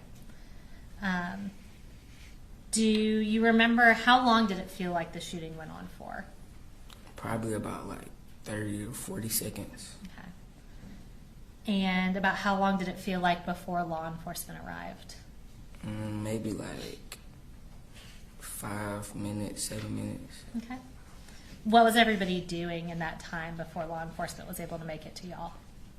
Everybody was just like screaming, panicking, on the phone with their parents, trying to call their parents. Were you able to call your parents? Yes, ma'am. All right. Who did you talk to first? My dad. Okay. And what did you tell him? I told him, I was like, somebody just came in our classroom and started shooting. Okay. Once y'all got out of the classroom, where did you go? We went to a small field, and then we went to a football field after. Okay. And were your parents able to eventually find you there? Yes, ma'am. Okay. Did you go back to Apalachee High School after the shooting? No, ma'am. Why not? Because I was scared. Okay. So did you change schools because of this shooting? Yes, ma'am. Okay. And when did you enroll in a new school? I can't remember. I can't remember. Okay. Was it a period of time that you were out of school? I think I was out for like 2-3 months. Okay. Has this changed how you feel about going to school? Yes, ma'am. Did you previously like to go to school? Yes, ma'am. And how do you feel now? It's different now. Like, every time I'm in the classroom, that's all I be thinking about. Like, yeah. Okay. Is it hard not to think about that even though you're at a different school? Yes, ma'am. Has it affected your interest in sports and extracurriculars? Yes, ma'am. Tell me about that. It just like after that happened, I just like lost love for sports. I didn't want to do it anymore. Okay, so you drop out of the sports you were playing? Yes, ma'am. Okay. Was that basketball? Do I remember that right? Yes, ma'am. Okay. Have you had counseling since this happened? Yes, ma'am. Okay. I don't have any other questions for you. They don't have any questions, then you're good. Any calls? Thank you. Thank you. You're good.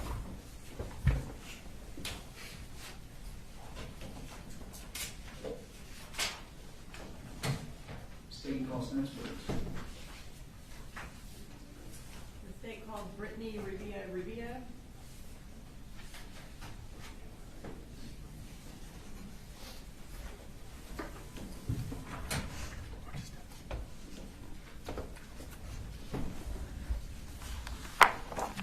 Can you please raise your right hand? Do you swear to tell the truth, the whole truth, and nothing but the truth to help you God? Yes. Okay. And just so everyone can hear you, if you will just kind of speak loud enough, kind of like you're talking to the back of the room, so the jury can hear you and the judge can hear you. Can you tell everybody what your name is? Oh, my name is Brittany Rubio. Okay. And can you spell your last name for everybody? Rubio. Okay. And is it dash Rubio? Yeah. Okay. What school do you go to? Apalachee High School. And what grade are you in? I'm a sophomore. How old are you? 16. And when did you turn 16? December 2nd. Back in the 2024 to 2025 school year, were you a ninth grader? Yes. Did you go to school on September 4th of 2024? Yes. And who did you have for your second period teacher? Miss Ryan. Miss Ryan?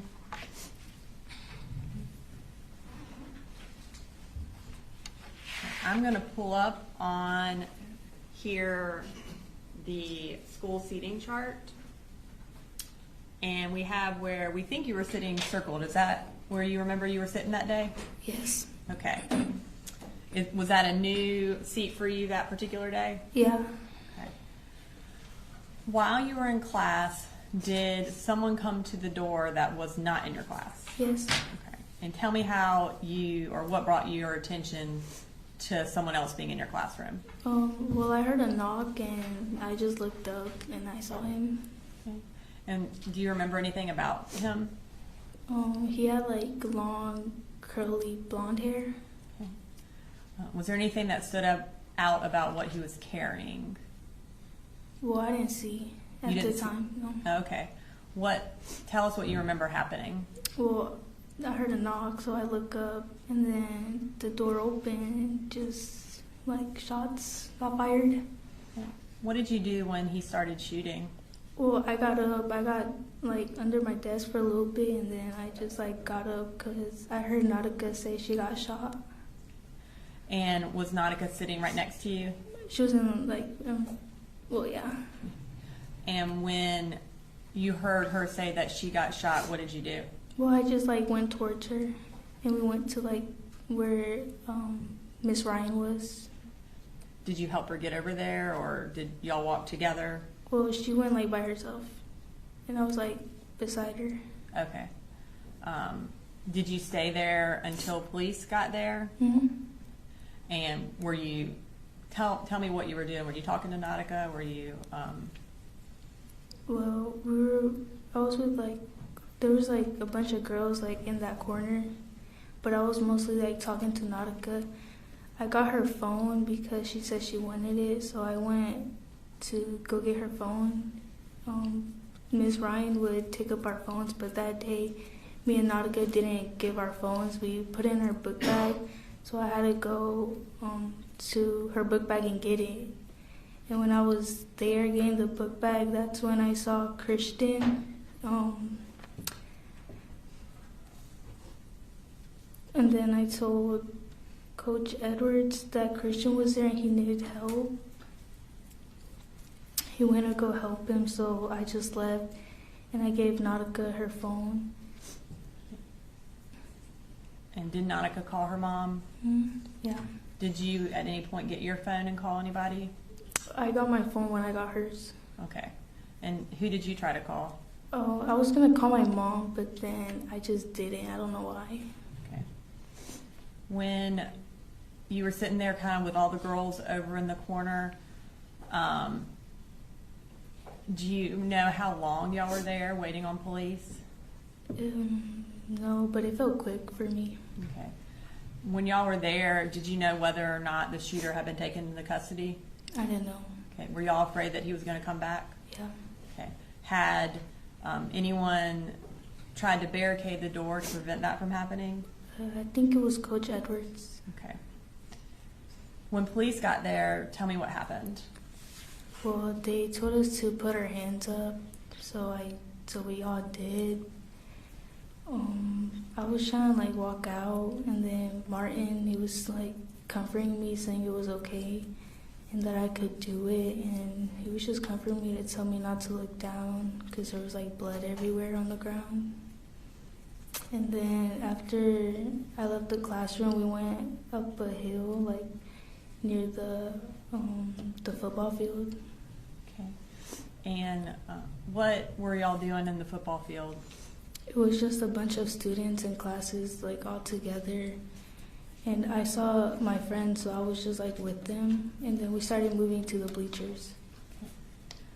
Is that where parents ultimately came to meet y'all? Yeah. Okay. And were you able to find your parents or a family member? Yes. Okay.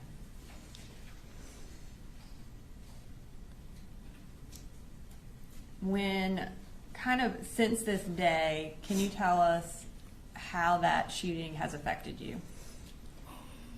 I get scared very easily now, and when I'm in public, if I hear a loud noise, sometimes I get scared.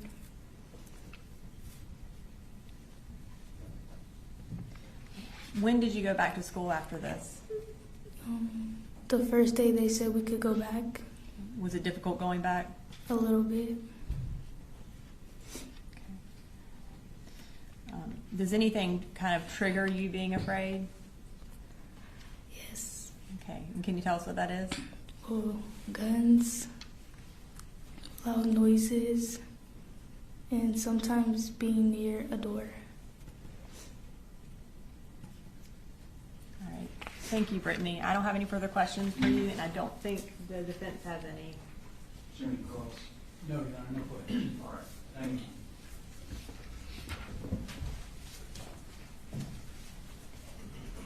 Coach, could you bring Michaela Brown next? State calls Michaela Brown, Your Honor.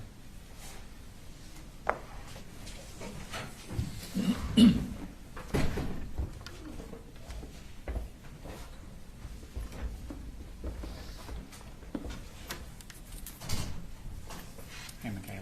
Hey. Could you raise your right hand, please? Swear the testimony you're going to give, the matter now pending before this court, will be the truth, the whole truth, and nothing but the truth. I swear that everything will be the truth and nothing but the truth. Thank you.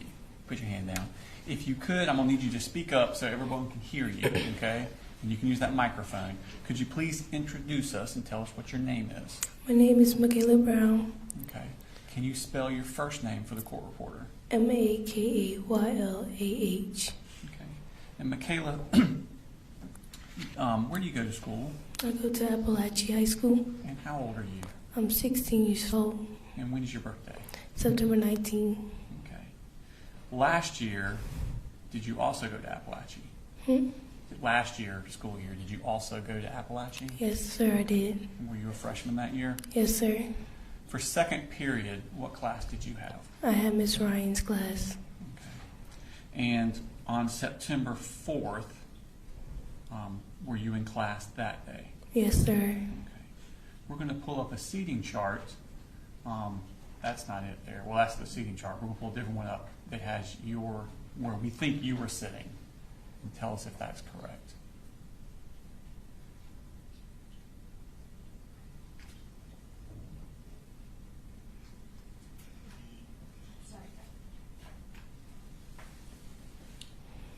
I was sitting right there. Was that a new place to sit that day? Yeah, my teacher just switched the seating chart. She switched you. What were y'all doing in class that day?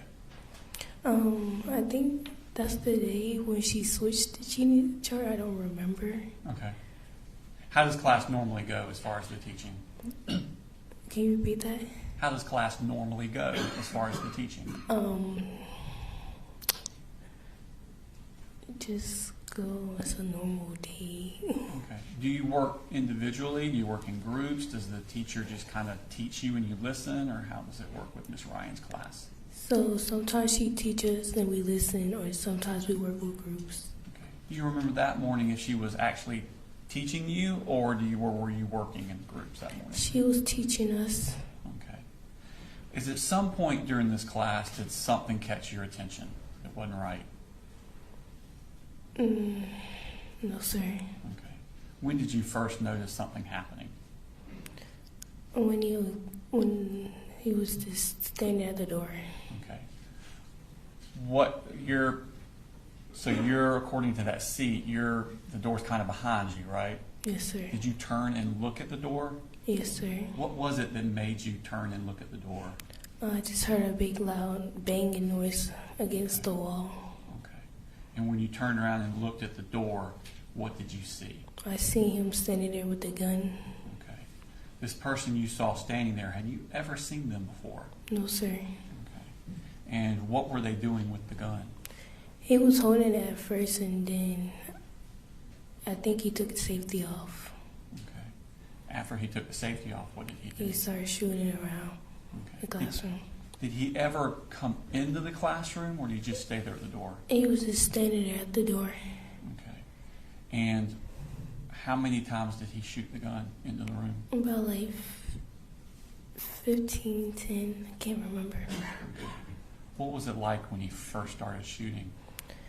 I don't really remember. All I remember is him aiming the gun at me and I dropped down. Okay. That's it. Were you able to hear anything? I wasn't really focused on that. I was just focused on me trying to... Being on the ground? Yeah. Okay. So how long do you think it took for those 15 or so shots before he stopped shooting? How long was it when you hit the ground to when he stopped shooting? Like 10 seconds. Okay. When the shots stopped, what did you do?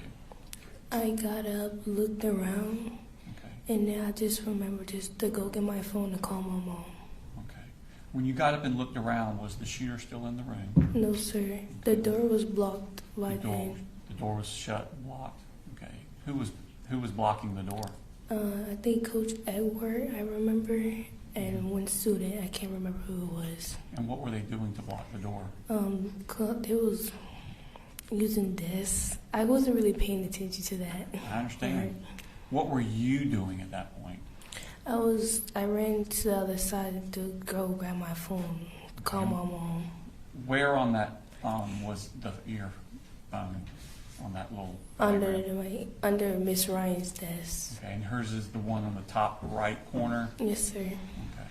So you went and got your phone. Did you stay up there to call your mom, or did you run somewhere else with your phone? I stayed under the desk. Stayed under the desk. Were you able to reach your mom? Yes. Okay. What did you tell your mom? Well, I told my mom that my school got shot up, and then I think that's all I remember. I told her. Did you stay on the phone with your mom, or did you hang up? I was still on the phone with my mom, but like I was kind of not paying attention to her. Okay. While you were there, how long before the police came to your room? It took about like 5 minutes. Okay. During that 5 minutes, what was happening inside the room? What were other people doing? All I heard was screaming. I was just under the desk, so I couldn't really see. And I was helping my friend Taylor too, as well. Okay. And what was wrong with Taylor? She was on the ground, looking like she's passing out. Okay. Could you see if there was any blood around her? No, sir. All I remember was her leg. That's all she said, and then her grab her phone. Okay. And you said she was passing out? Yeah. Did she pass out? No, I can't really tell, but all I saw was her lip going white. And was she able to move around any? No, sir. Okay. Did you stay there with her? Yes, sir. Okay. Were you still with her when police came? Yes, sir. When the police got there, how did they get in the door? They moved the desk out the way, like they was just shoving themselves in there. I think Coach Edward was helping them too. I can't remember. Okay. About how many police came in? Like 2, 3, I can't remember how many. And what were they doing when they came in? They was grabbing all the injured people first, and then they told us to, like, let's go out that door. And then I was holding my friend Hayden down, her eyes, like, so she wouldn't see. Okay.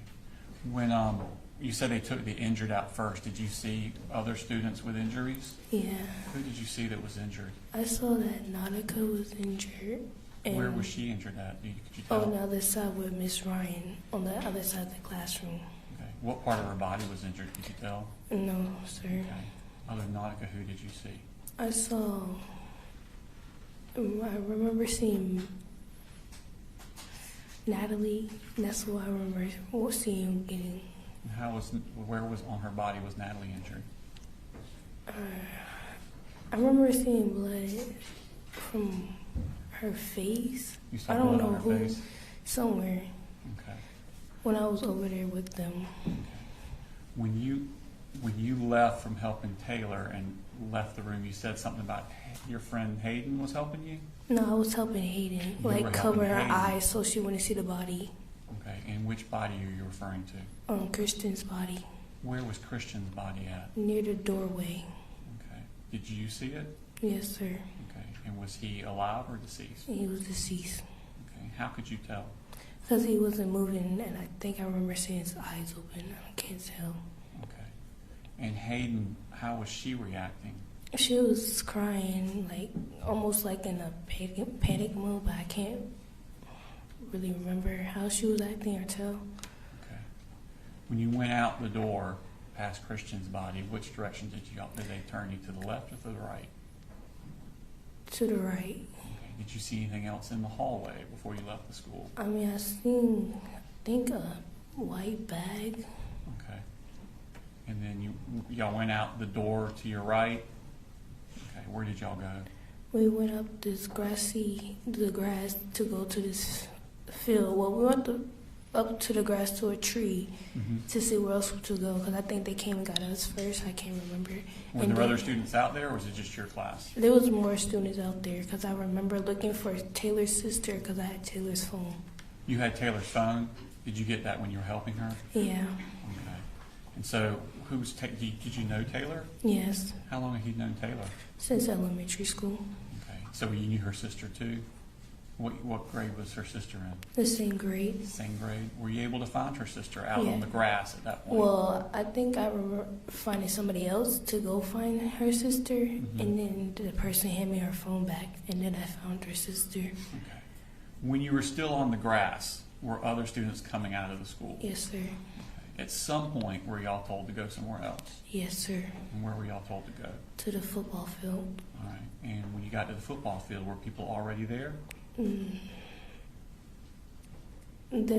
can't remember. That's okay. Did other students start arriving? Yes, sir. At some point, did all the students arrive? Yes, sir. Okay. What was happening on the football field? A lot of people crying. I was just trying to worry about getting my parents to me. Were you able to do that? Yes, sir. How long were you out there on the football field before someone came for you? For, I think, 1 hour for my dad to come to me. Okay. What were y'all doing during that hour, the students? I was really crying most of the times. Did you ever find someone to give Taylor's phone to? Yes, sir. Who'd you give it to? Her sister. Okay, so you did find her Yeah. sister? Okay. Since that day, how have you been doing? Still a little traumatized. Tell me about that. So every time, like, my parents go out a lot, so every time they go out, I'm always home alone with my brother, and I'd be scared to, like, stay there so many times. Anything else? And then taking my dogs out at dark time. Have you done any counseling? No, sir. How long before you went back to school? As soon as they let people. As soon as they let you in? Okay. How has things been going at school since then? Still worried about, like, is it going to happen again or is it not going to happen again? Okay. All right. Thank you, Michaela. I don't have any more questions for you. No problem. Thank you. Thank you.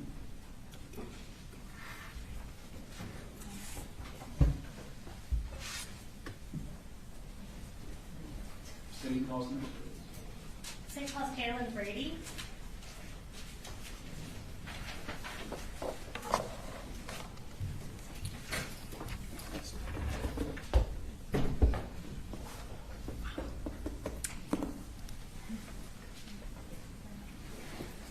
First thing I'm going to do is have you raise your right hand. Do you swear to tell the truth, the whole truth, and nothing but the truth, so help you God? I do. All right, you can put your hand down. And if you will start just by telling us your full name and spell your first name for us. Jaylyn, Jaylyne, Brady. All right. And Jaylyn, what school do you go to? Apalachee. How old are you? 16. And when did you turn 16? January 20th. All right, so not very long ago. No. And so were you in 9th grade last year, the 2024 to 25 school year? Yes, I was. And do you remember whose class you had for second period? Miss Ryan. Okay. So we're going to pull up that seating chart again with where we believe you were sitting circled. Can you tell us if that is correct where you're sitting that day? It is correct. Okay, so that's you on the end and you were next to Hayden? I believe so. Okay. And taking you back to September 4th of 2024, were you at school that day? Yes, I was. And can you tell us during Miss Ryan's class that day when you first realized something was wrong? When everybody hit the floor.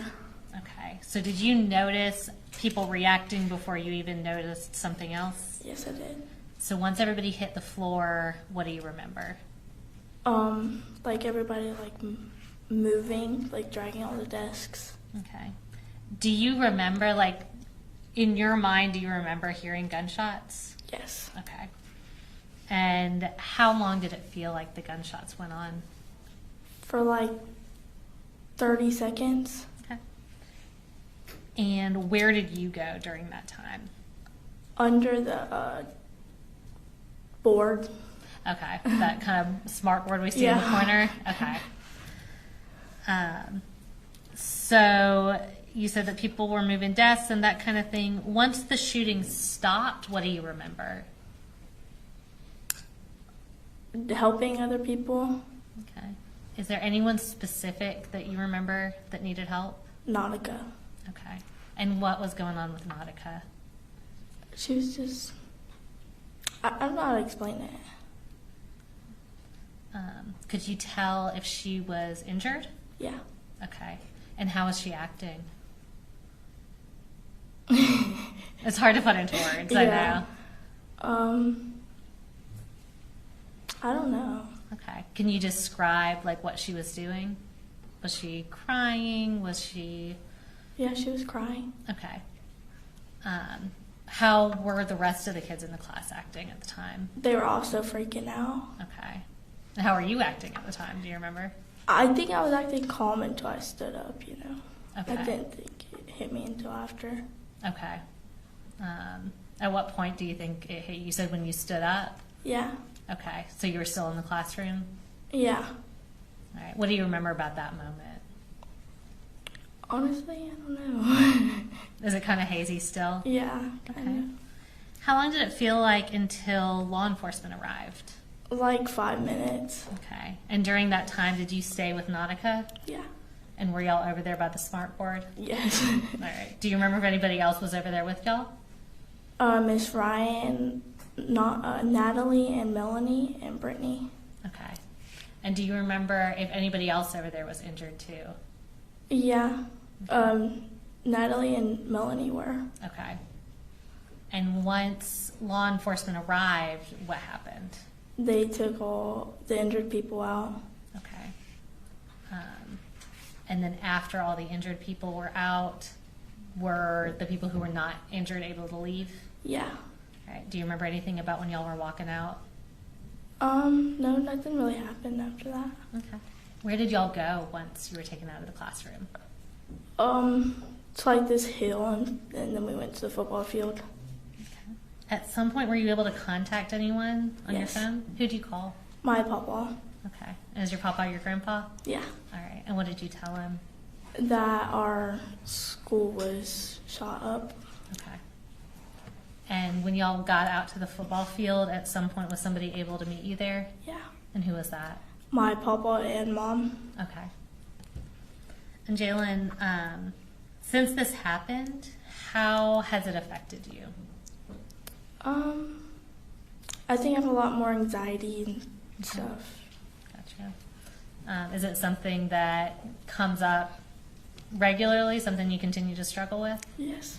What does it look like when you feel anxious? Like, how does that feel for you?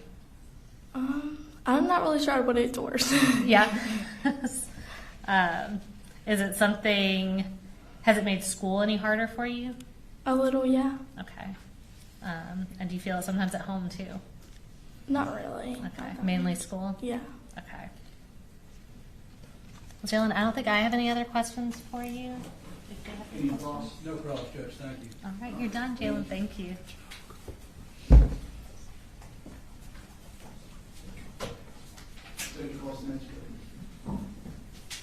Get Martin Marino Galvez.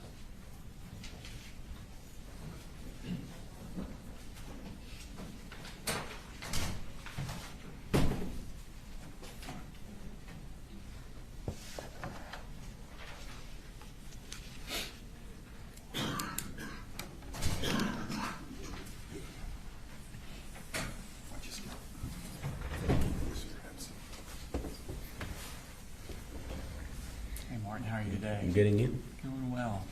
Could you raise your right hand, please? You swear the testimony you'll give in the matter now pending before this court will be the truth, the whole truth, and nothing but the truth? Yes, sir. Thank you. If you could, put your hand down and introduce yourself to the jury. My name is Martin Marino Galdames. Okay. Do you want me to spell it out? I would love for you to spell that. Thank you. My first name is Martin. My first last name Merino. And my second last name is Galdamez. Okay. And Martin, how old are you? I'm 16. And when's your birthday? December 19th. What school do you go to? I go to Apalachee High School. Okay. And last year, what year are you? What grade are you in? I'm a sophomore right now. Okay. And last year, what school did you go to? Apalachee. And what grade were you in that? A freshman. I'll take your attention to second period. What class did you have for second period last year? I had math class with Miss Ryan. Miss Ryan? Okay. And were you in school on the day of September 4th of last year? Yes, sir. Okay. Or 2 years ago. Did you know the other kids in that class well? Yeah. Okay. Who were the other kids that you knew? I knew Kendez since pre-K. I knew Christian since elementary. Mason since elementary too. I've known Landon since middle school. Hayden and Ronaldo I met that year. I've known about Brittany since around middle school and elementary. Nautica since middle school, and I didn't know Jalen that well. And William since elementary too. Okay. What were y'all doing in class that day? Miss Ryan was up on the board teaching us from one of the math textbooks we had on our desks. Okay. I'm going to take your attention. We're going to pull up a seating chart and see. We're going to circle where we think you were. Is that where you were? The row I was in is a bit longer. I'd say about one more desk longer. Okay. But yes, it's correct. Okay. Were you sitting next to Kendez? Mm-hmm. Okay. And so you said Miss Ryan was teaching. Where was she at on that seating chart area? She was around, basically right in front of me, just teaching. Against that back wall where it says seating chart? Okay. And while she was teaching, Did something happen that caught your attention? I heard 3 loud bangs happen, and then I proceeded to turn around to see. Where were the 3 bangs coming from? The door. Okay. And when you turned around, what did you see at the door? I saw a figure holding up a weapon, aiming it towards when I turned around my right. Okay. So kind of towards the smartboard area? Mm-hmm. Okay. What did you do when you saw him with the gun? I heard someone yell, "He has a gun," and I proceeded to drop down on the floor, crawl through my desk, and hit the whiteboard. Okay, so you went kind of at an angle towards the smartboard on the floor? I went straight. Straight, okay. Did he start firing? Yes. Did he start firing? Did you drop before he started firing, or after, or kind of at the same time? I'd say the same time. Yeah, the same time. Okay. Could you, I know you're dropping and crawling, could you see where he was shooting at, or were you even looking that way? When I glanced, it looked like he was aiming from the smartboard, and from what I can remember, he went from the smartboard towards the right. Okay, so he's turning toward his right? Yeah. Okay. How many shots do you think he fired? I'd say I heard around 10, I believe. Okay. How long do you think the shooting took? Like 3 minutes. Okay. When the shooting stopped, had you made it all the way to the smartboard? I didn't go to the smartboard directly. I stayed in the middle, and later on I went towards the furthest corner from the door. Okay.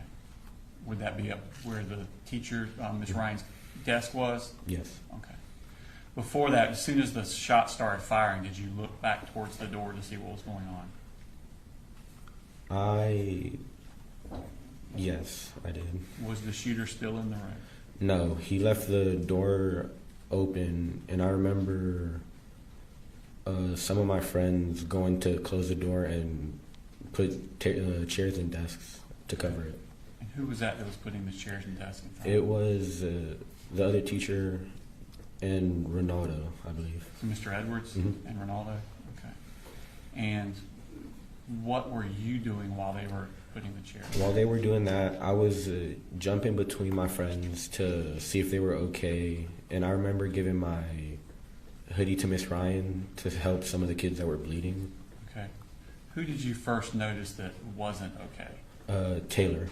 Okay. She was really pale. Could you tell if she was injured in any way? I couldn't tell she was injured, but I knew something was wrong from how pale her face was. Okay. Where was she? She was in front of the teacher's desk, just sitting there. Okay. Did she say anything to you? No. Did you say anything to her? I asked her if she was okay, if she got hit or anything, but Did she answer you? no. Okay. Did you do anything with her to render aid to her? No. I left her to Landon and Ari, I believe. Okay, so they were helping her. Mhm. What did you do then? I went under the teacher's desk to help my friends that were there, Okay. and to get my phone to text family members. Okay. Did you find anyone else in the room that was injured besides Taylor? Ronaldo, Okay. he said that a bullet ricocheted and hit him on the thigh, so Okay. he asked me to help him with it. Okay. Did you see the wound? Not directly, but I did see some of the blood on his clothes. Okay. Did you see anyone else that was injured? No, but I could hear the yelling. What were you hearing? I was hearing, I don't know who it was, yelling, "I'm shot and I'm bleeding." Okay. Did you see blood around the room? Not, I can't remember. I have vague glimpses of seeing bits of blood on the floor Okay. after it all happened. Okay. You said you got your phone, and who did you contact? I tried calling my mom and then my dad, but they were at work, so they didn't pick up. Okay. So I proceeded to text 2 of my cousins. Okay. And what did you tell them? I told them that they were shooting in the building, that they went for my classroom first, and that I'm not hit, thankfully, but some of my classmates are. Okay. After the shooter left your classroom, could you hear any more shots other parts of the school? I don't remember. I wasn't paying attention to that. I was trying to help some of my friends. I completely understand. How long was that y'all were in the room without anyone else helping? I would say half an hour or less. Okay. And who first came to help y'all? The cops first came to check on everyone, to see how bad the injuries were, Okay. and to guide us out of the building. Okay. And who did they take out first, the cops? I don't really remember that well. Okay. At some point, were you taken out of the room? Yes. Did you walk on your own free will, or did someone have to take you? I walked on my own free will because I also had to help Ronaldo get out of the building because he couldn't walk that well. Ronaldo was having trouble walking? Mm-hmm. Okay. Did you see Christian on your way out? Mm-hmm. Okay. And how was he? He was just laying down on the floor. I couldn't see much because I didn't want to, and I was helping others. Did you know he was there before you went to leave?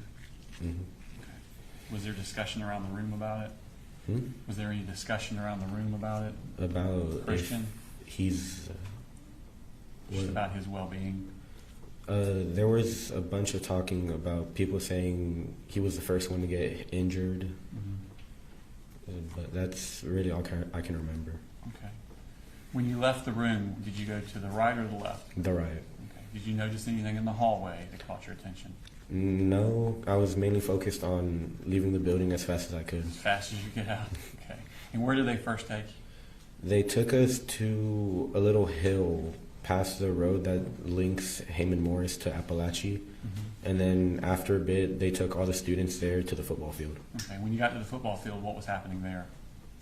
People were looking for their friends, crying, calling their parents. There were teachers making sure kids were okay. Okay. What did you do at the football field? I roamed around looking for my friends, and once I made sure they were all okay, I couldn't contain myself, and I just started crying right there. Okay. How long were you at the football field? I'd say 3 or 4 hours. Okay. And at some point, were you able to leave? Yes. Okay. And who came and got you? My mom came and got me first, and then my dad came later on. Okay. And since this time, have you had any impact on your life? I've gone to therapy, but before that, anytime I heard a loud bang multiple times, I would get scared, be aware of my surroundings, and always look at the door. Okay. How long was it before you went back to school? It was, I believe, a month. Okay. Were you injured in any way physically? No, sir. Okay. And I think you said you went to counseling? Mm-hmm. How long did you go to counseling? I believe it was 4 months. Okay. And did it help? Yes. Okay. Martin, that's all the questions I have. Thank you. Any calls? No problem, Chris, thank you.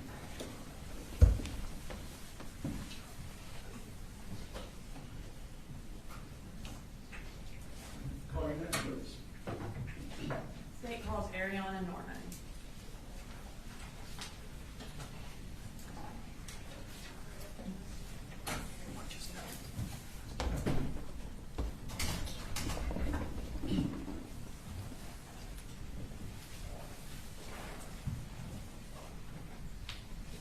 All right, Ariana, can you please raise your right hand? Do you swear to tell the truth, the whole truth, and nothing but the truth to help you God? Yes. And I love that your earrings match your shirt. Thank you. Can you tell us your name and then also spell it, please? Yes, my name is Ariana Norman, and you spell it Aryanna. And my last name is spelled Norman. Okay. And how old are you, Ariana? I'm 16. Okay. And where do you go to school? Apalachee. What grade are you in? I'm in 10th grade. What grade were you in during the 2024-2025 school year? Ninth grade. I'm sorry, I did not mean to make you do math today. So you were in ninth grade in 2024. Can you tell us if you went to school on September 4th of 2024? Yes, I did. And who did you have for second period? Miss Ryan. Were there any other teachers in that classroom? Yes. And who was that? We call him Coach Edwards. Okay. What kind of class was it? An algebra class. Okay. So on that particular day, did y'all have a new seating chart? Yes. Okay. I'm going to pull up the seating chart from that day. Where I'm going to have, yeah, there you go. Is that where you were sitting? What's in the red circle? Actually, no, it was switched. Oh, okay. So were you sitting on the other side? Yes. All right. And so you were next to Nautica? I was in front of her. In front of her. Okay. The doorway, is that all the way at the bottom left? Can you see that? Yes, I can. Okay. So were you, when you were sitting there, were you looking towards the door or away from the door? I was looking away from the door. I was actually looking down. Okay, when everything happened? Yes. But before everything happened, would you, if you're just sitting there, would you be looking at the door or away from the door? Away from the door. Okay. So when kind of taking you back to that day, can you tell me how class started? Was it going as normal? Yes, it was going as normal. Okay, and what were y'all doing? We always pulled out our algebra notebooks and I can't really remember, but I think we always did a warm up in our books. Okay, so a warm up in your books? Yes. At some point during class, did someone come in that was not in your class? Yes. And what were you doing when he came towards your classroom? I didn't see him come towards the classroom, but I looked up and he was in the doorway. And before I looked up, I was looking down at my algebra notebook trying to figure out a problem. What brought your attention to the fact that he was at the door? Nothing really. I just happened to look up. And what did you notice about him? I noticed that he had a gun in his hand. Okay. Do you remember what the gun looked like? It was long and black. When you saw him with the gun, what did you do? I just stared at him. And what happened? He started shooting, and I put my head down on the desk and covered my ears because it was so loud. Do you know how long he was shooting for? Probably, time went by really fast, so I'd say a minute or two. And do you remember how many shots he fired? I wasn't counting, but it was a lot. Wow. So the entire time that he was shooting, did you have your head down? Yes. When did you pick your head up? I picked my head up right as he was leaving. Okay. And did you see him leave? Yes. What happened when he left? I'm pretty sure he went next door. He went to the left. Okay. Was y'all's door still open when he left? I think somebody closed it. Okay. At that point, did y'all have any idea if he was going to come back or not? I thought he was going to come back. Okay. So were you still afraid for your life at that point? Yes. When he left and the door was shut, tell me what you did. I crawled over to my friend because I thought she was having a panic attack, and then I realized she was shot, so I was trying to keep her awake as long as possible so she didn't die. And who was your friend? Taylor Jones. Had you known Taylor before this class? Yes. And how long had you known her? I had known her since 8th grade. So you said you were trying to keep her awake. Did you think that she was passing out? Yes. What made you think that?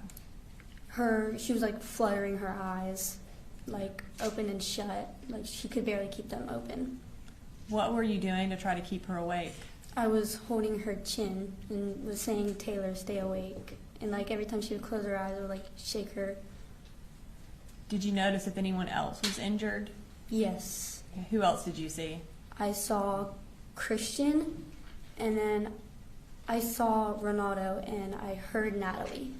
What did you hear Natalie saying? She said, "I'm a kid and I'm shot." Okay. Was anyone else screaming or yelling? No, not that I heard. What were the other kids doing in the classroom while you were with Taylor? The other kids were sheltering themselves. Like, I know some of my friends were behind the teacher's desk, and another kid was beside me with Taylor, and then other people were behind the clear touch and like hiding in corners. At some point, did you attempt to call anybody? No, I didn't have a phone. Okay. At some point, did police get there? Yes. What happened when police got there? They started escorting the injured out. Okay. So who left the room first? Not sure who left the room first. I guess which were the kids who went out before you did? That you said the injured kids? Yes. At what point did you get to leave the room? As soon as they said it was okay, we had to walk up. We had to walk out with our hands up. Did you walk out with anybody? I walked out with my classmates, yes. Okay. Was anybody specifically next to you, or were you with anybody? I was with Hayden and Michaela. And what happened when you walked out? I saw Christian laying on the floor as we walked out. Okay. At that point, did you know if he was deceased? Yes. What did you do when you left the school, or when you left your classroom? When we left my classroom, we all went up to a grassy area, and I was trying to find, like, my family to make sure they were okay. Okay. Did you have other family members at school with you? Yes. Who else was there? I had 2 cousins. Okay. Were you able to find them? Yes. Where did y'all, after y'all were on the grassy hill, where did y'all go? To the football stadium. And were all the kids from the school in the football stadium? Yes, ma'am. About how long were y'all there until parents were allowed to come in? I would say hours. Okay. What were y'all doing while you were waiting for your parents to be able to come in? If we saw the person that did it, we would go talk to people, and then some people were just like, because they were handing out water and stuff, people would go to the restroom, like, get water and stuff, and try and make sure their friends were okay. Eventually, was your mom or dad allowed to come to find you? Yes. Okay. And were y'all eventually allowed to leave? Yes. And did a lot of parents come that day to the football Yes. field?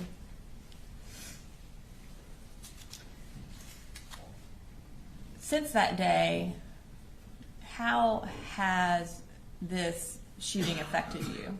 It has affected me very much mentally. I have had to been put on anxiety medication because even to go on a walk around my neighborhood, anxiety would fill my head, and I'd feel like somebody would drive past me and shoot me.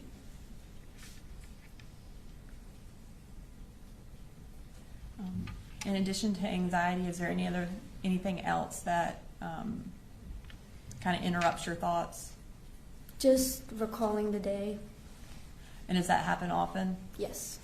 And does it happen at any point? Does anything trigger it, or does it just kind of happen randomly? Loud noises usually trigger it. And what happens when you recall that day? What happens when I recall that day is usually I just see Christian laying on the floor lifeless. And does that also cause you to have a panic attack or to be anxious? Yes. Okay. Did you have any difficulty sleeping after this? Yes. Okay. Was there anything in particular that you needed to be able to go to sleep at first? I would have to have my uncle help me go back to sleep because I would have nightmares of the shooting.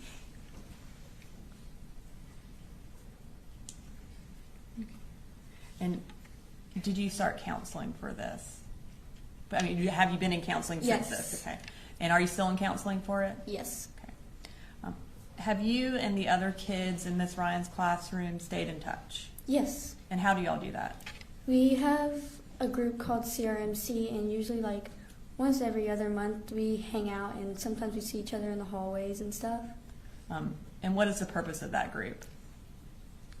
To like bond and like make sure really everybody's okay. Okay. And what is CRMC? It stands for the victims' names, and usually what we do is we like hang out, play games, eat food, just to like really get a closer connection. Okay. Thank you, Ariana. I don't have any further questions. You're welcome. Any cross? No cross, Coach. Thank you. All right, thank you. My understanding is that one or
the jury.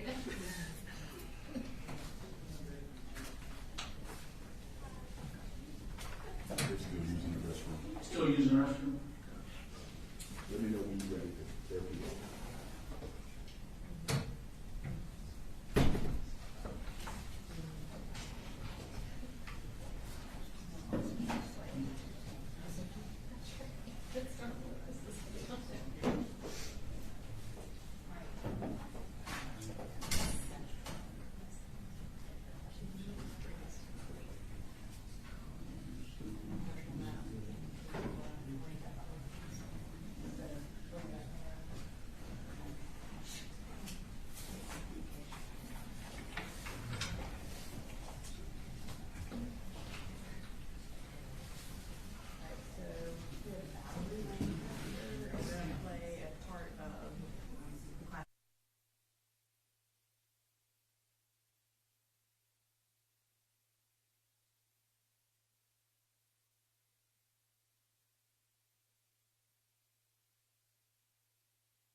State calls next witness.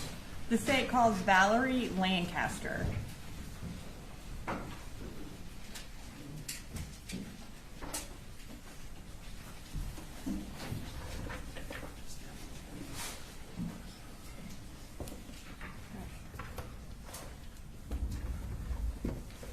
All right, Ms. Lancaster, can you raise your right hand? Do you swear to tell the truth, the whole truth, and nothing but the truth so help you God? I do. All right, can you tell the jurors your name and then go ahead and spell your name for the court reporter? Valerie Lancaster, Valerie Lancaster. All right, Ms. Lancaster, can you tell us what you do? I am a math teacher at Apalachee High School. And how long have you worked at Apalachee High School? This is my second year. And where did you work, or how long have you been a teacher? This is year 20. In addition to being a math teacher, do you coach anything? I do. I coach basketball and golf.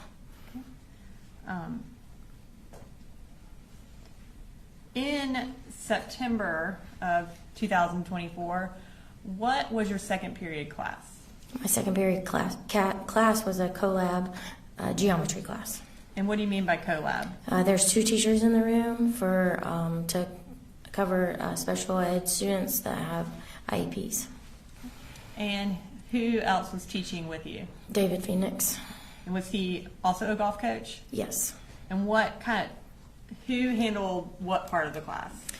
We actually did it, we team teach, so if I was doing the main teaching that day, he would be circling the room, checking on kids, making sure that they were doing their work or answering questions, and then vice versa. If he was doing the main teaching, I was doing the circling. Okay. I'm going to pull up State's Exhibit 3.2. And this is a partial map of the school. We have what we believe is your room circled. Is that where your room was? Yes, ma'am. Okay. And right next to your room, who taught that class? Mr. Aswell. Okay. And what hall is that on? That's the I hall. And is it like the last classroom before you get to J hall? Yeah, it's like the intersection. Okay.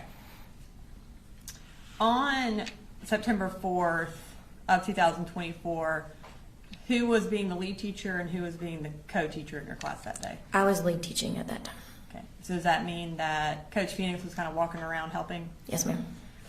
While you were in class that day, did something happen that kind of drew your attention away from the class to something outside the class? Yes, ma'am. We heard a loud noise. It kind of sounded like lockers banging or like dropping of Stanley cups is what we heard at that time. Was that something unusual? Yes. Okay. As a result of hearing that, what happened? We kind of just looked at each other, and then Coach Phoenix walked out into the hallway to try to see what was going on. And as far as kind of the way your classroom is set up, when he walked out of the classroom, which way did he go, or could you tell? I couldn't tell. Okay. And do y'all have like a closed door policy at Apalachee? Yes, ma'am. And tell us what that is. The doors are supposed to stay closed unless you're leaving or entering, and with that, they stay closed and locked. Okay. So when Coach Phoenix briefly walked out, did he leave the door open when he walked out? I don't remember. Okay. At some point while he was outside the classroom, tell me what happened. While he was outside of the classroom, he was shocked. Okay. And did you hear that? Yes. Now, while he was outside or right before he left, did anything happen inside your classroom in terms of there being a notification that there was a lockdown or a hard lockdown? Well, like as he's walking out, there was a notification that the lockdown was started. And how are you aware that there's a notification? The screens went to like a lockdown screen. Okay. And so after he was shot, what happened? He came back into the room and leaned on the wall, and I was helping the children get against the wall into their areas, and I looked over and said, "Are you okay?" And then he said no, that he had been shot. And so then I started trying to figure out what was going on and started to try to help him. Okay. So I'll back up a little bit. When he came into the classroom, was he able to shut the door behind him? Yes, ma'am. Okay. As far as when there is a hard lockdown, what kind of protocol do y'all learn to do in that situation? Get away from the doors and be quiet and close everything down as much as possible. Does that include try to turn off the lights and kind of make everything dark? Yes. And did you follow that protocol that day? No. Or in terms of getting away from the door? Yes, we got away from the door, but we didn't get the lights turned off. Okay. And where did you put all of your students? If you look at that picture, it's along the back wall of the room. It's actually parallel to the J Hall. So basically where J Hall is, y'all's backs were up against that part of the room. And you said as soon as he came back in, you got all your students in the back, and then you tried to figure out how to help him. Have you had any training in first aid? Yes. Tell us about that. I have actually a lot of training in first aid in multiple different areas. So as a coach, I've gone through all of the CPR and first aid that's required for coaching. But as a Girl Scout, I have done all of the different levels of first aid and training. And then when I was in high school, I was also trained in some first aid through athletic training. So I have a little bit of pieces in everything, but also as a teacher, we do the Stop the Bleed training as well. Okay. So prior to this day, you had been through basically 3 different types of first aid training. In trying to help Coach Phoenix, did you utilize that training? Yes. And what did you do to try to help him? I teach with a classroom where we use dry erase markers and rags a lot. So the first thing I did was collect those rags so that we could apply pressure with some type of dressing. And we got him flat and rolled over so that I could apply pressure. With it being in his hip, I didn't have a chance to put any tourniquets because that wasn't an option. So the best option for that was just to put pressure as much as we could. Okay. And kind of as you're trying to keep your kids calm, did you enlist the help of any students to also help Coach Phoenix? Yeah, I had 2 students that could not sit any longer, and they insisted that they had to do something, so I gave them jobs and they were helpful. Okay. When this happened, did you try to call anybody to alert somebody what was going on? I did. My husband is a principal in the county, so I was with the button push. I know that it tells you that there's a problem, but not what the problem is. So I wanted to try to find out how I could get somebody to help us and know exactly that we needed emergency care at the time. So I called my husband. And were you able to make contact with him? I was, and he told me to call 911, but I couldn't get through.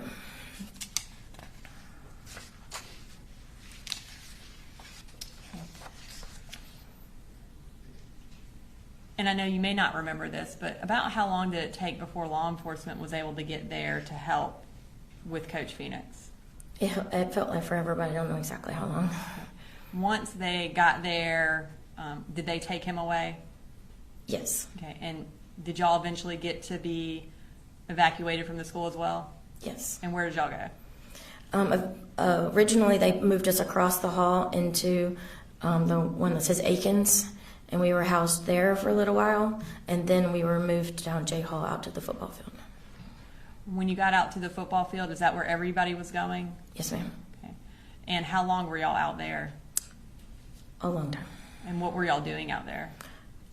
Just checking on the kids and corralling them until everybody could figure out how to properly get them to the right place with their family members. And were, I guess, family members and parents eventually allowed on the football field to take everybody home? Yes, ma'am. Okay.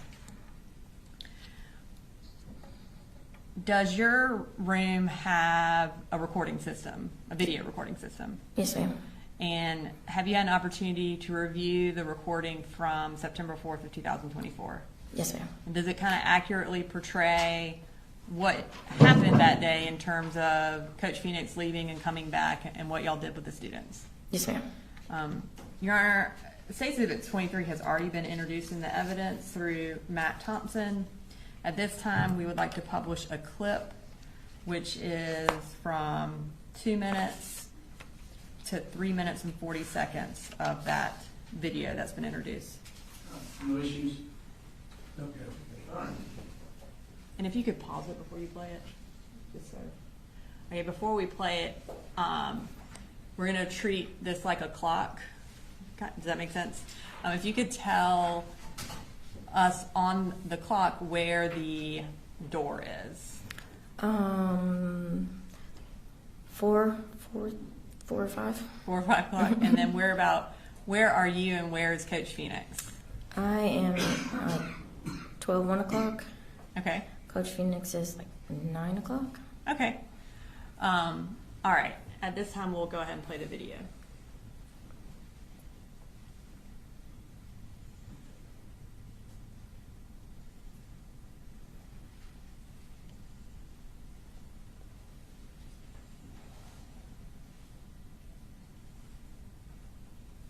Is that when y'all heard something? Mm-hmm. And is that the hard lockdown sign that came up? Yes, ma'am.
I don't have anything further for you, Ms. Lancaster.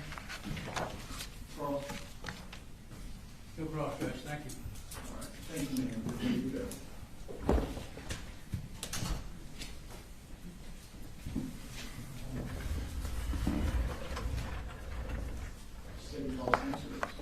The state calls David Phoenix.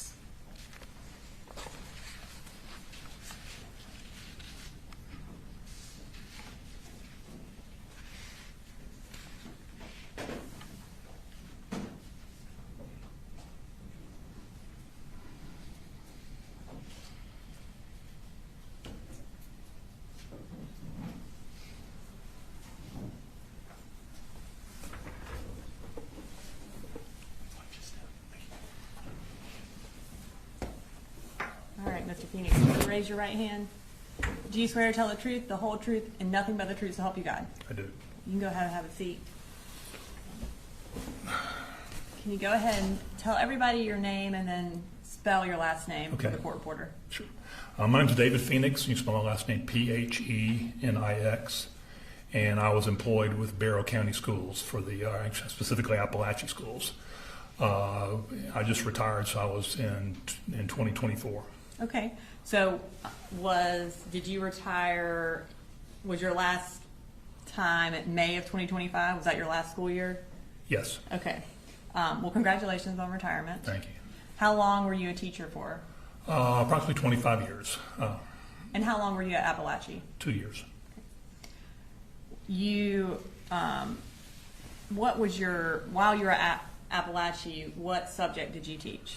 I was special education, and essentially what that means is that usually I have my caseload of students that are specifically mine, and I follow them from freshman to senior year. And but in the normal classroom, I am there to provide support for the general education teacher. Specifically, if we take the situation that, for example, Valerie Lancaster was a general education math teacher, and I was in the same room with Valerie as the support. I have a list of students that, in most cases, when you say special ed, they're not.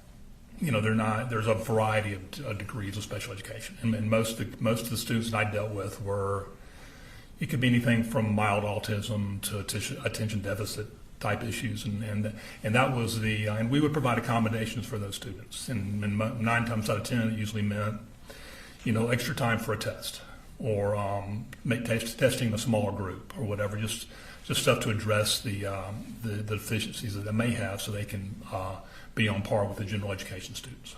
Okay, and so in Miss Lancaster's class, were there kids that were on your caseload, but also kids that were not on the special ed caseload?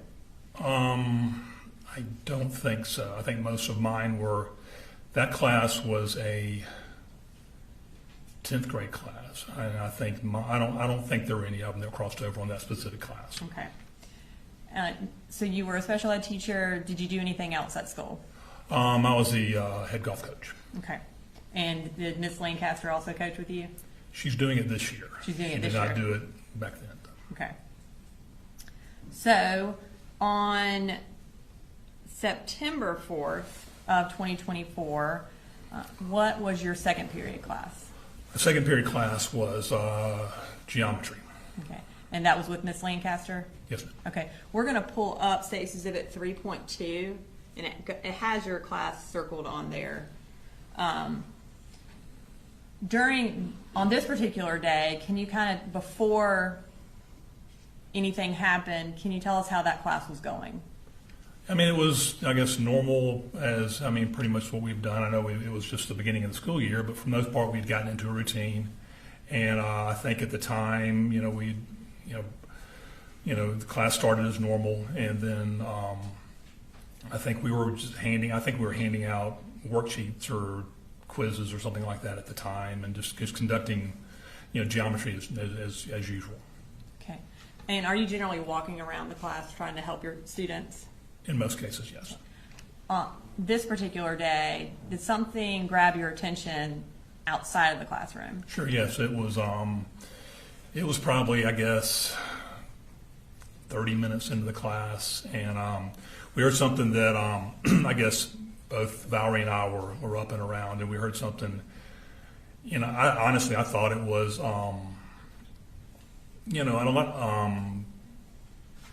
maybe contractors working on an air conditioning system or something like that. I didn't, and at the time, what normally most teachers would do when you hear something out of the norm, you kind of go out and investigate. A lot of times it might be, a teacher and a student kind of getting into it. It might be, fight. It could be a variety of things. But normally you just kind of support the teachers on your left and your right, and you go out and just kind of make sure everything's okay and see if they need any help.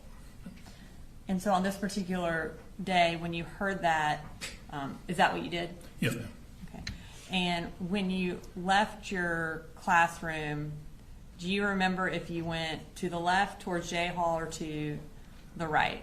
Looking at the diagram, I think we would have gone to the left. Did anyone else come out of their classroom with you? Yeah, when I stepped out, pretty much was face to face with Ricky Asenwall. Did y'all have time to speak or anything? We may have exchanged a hey or kind of that what's going on look type thing. And what happened as y'all both left your classrooms? We probably walked about no more than 3 to 5 feet, and then looked up, and I think you can kind of see in the diagram where there's a hallway going that kind of dead ends, that our hallway kind of dead into that back hallway, which is a J Hall. And we probably walked about 3 or 4 feet, and then we, at the time we saw a young man with a rifle. Did you see him before he started shooting? I did very briefly. I saw him basically in the pose with the rifle, and the minute I saw that, I think both Ricky and I both scattered. Okay. And were you shot? Yes, ma'am. Did you see Coach Asenwall? Was he shot? I honestly, at the time it happened, I saw a young man with a rifle, and we kind of dispersed, and I was on Ricky's left, and Ricky was more in the center of the hall, and I was more off to his left. So, and at the time, I picked up the fact that he did have a rifle, and then I kind of dove back in more toward trying to get back into our classroom. And were you able to get back into your classroom? Yes, ma'am. Where did you go when you got back inside? I got there, and we were, that's when something didn't feel right. Obviously I kind of felt some sort of pain in my hip, and kind of got into the classroom, stumbled in, I think I either hit the floor, hit the wall. When I got to the hospital, I had noticed that my glasses were broken and I had a black eye. So I'm assuming I hit my head somewhere along the way. But yeah, I got back into the classroom, and we were able to get the door shut, and then I kind of hit the floor. I guess I kind of hit a wall, maybe slid down a little bit. And when you say we were able to, were you the one who shut the door? Or Yes, do you not remember? I think I was the one, yeah. Okay. Do you remember how you were able to do that? Just getting there. I mean, I guess I kind of crawled over and did it. I mean, I noticed that I'd kind of lost some movement in my hip or my leg really, and I was able to kind of get across the room and get the door shut. And after you got the door shut, what did you do? Pretty much kind of fell down flat on my stomach. And were you in pain at that point? I've never been shot before, so it's kind of hard to tell. But yeah, there was some pain there. Okay. And were you? I know you said you had lost some movement in your hip. Were you having difficulty? Like, were you able to get up? I guess. Okay. What happened while you were lying there? Essentially, obviously the alarms have gone off, and I think the kids, from what I could tell, I was kind of facing away from them. I believe they had all congregated in the back of the classroom or somewhere where they're out of my line of sight, and Valerie was able to take some dry erase rags. The rags we don't have, there's no longer chalkboards anymore. It's all dry erase stuff. So they had some dry erase rags, and they stuck it in my hip and tried to suppress the bleeding. And Miss Lancaster was the one that basically did the majority of that. I think 2 students did jump in. We were both Valerie and I did have cell phones, and I think Valerie was trying to call her husband and she was trying to call my wife. So we were kind of in that process of trying to communicate with them as well. Okay. Was she able to use that to stop the bleeding some? From what I could tell, yeah. Okay. And do you remember how long you were there until law enforcement or EMS got there? That's a good question. I'm thinking 10, 15 minutes maybe. Just a thought. I mean, I think I was kind of hazy and kind of foggy, but I think that's about what time. And when they arrived, did they take you out of your room into an ambulance? Yes, ma'am. Where did you go? Went to Piedmont, Athens. Okay. And where were you shot? I was shot in the hip and in the foot, of all things. And I don't know how that really happened. It might have been a ricochet, but it did. Kind of both of them kind of went through the one in my foot kind of went right above my arch and kind of out right below my ankle. So it somehow didn't really didn't hit the Achilles, didn't hit anything, I guess, really of huge value. And with my hip, it kind of came in through the right here, kind of right below my stomach, and out kind of it pretty much tore up. I guess if you know anything about hips or anything, there's the iliac bone. The way the bone is set up, it's the iliac crest. It's kind of that kind of round bone that's on top of the ball and socket, and it shattered that, and they had to go back the next morning and rebuild my hip. And so those were really the 2 places that I got hit. And so you had to have surgery on your hip. Were you able to escape without surgery on your foot? Yes. Yeah, I was in a boot for a few weeks. How long was the recovery for your hip? I mean, it could be argued that it's still going on. I mean, it's still. I think we've obviously went through physical therapy and a variety of things, and I think we're kind of at the point now where it kind of is what it is. And if I had to assign a number to it, I'd say I'm probably 85%. But I would think the majority of the healing probably took. Well, I was back at work in a limited capacity in December. Okay, and so that was your first day back at work was sometime in December? Yes, ma'am. And were you able to do your last year of coaching golf? I was. Okay. I don't have anything further. Thank you, Coach Phoenix. All right, any calls? No question, Judge. Thank you. All right, thank you, sir. Thanks, Thanks, sir.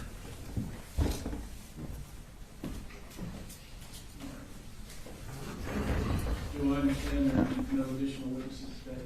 That will be our last witness for the day. Ladies and gentlemen, I think we went through more witnesses more quickly than was anticipated, so we're going to stop for the day, and if you will, we need to be at 8:30 tomorrow morning.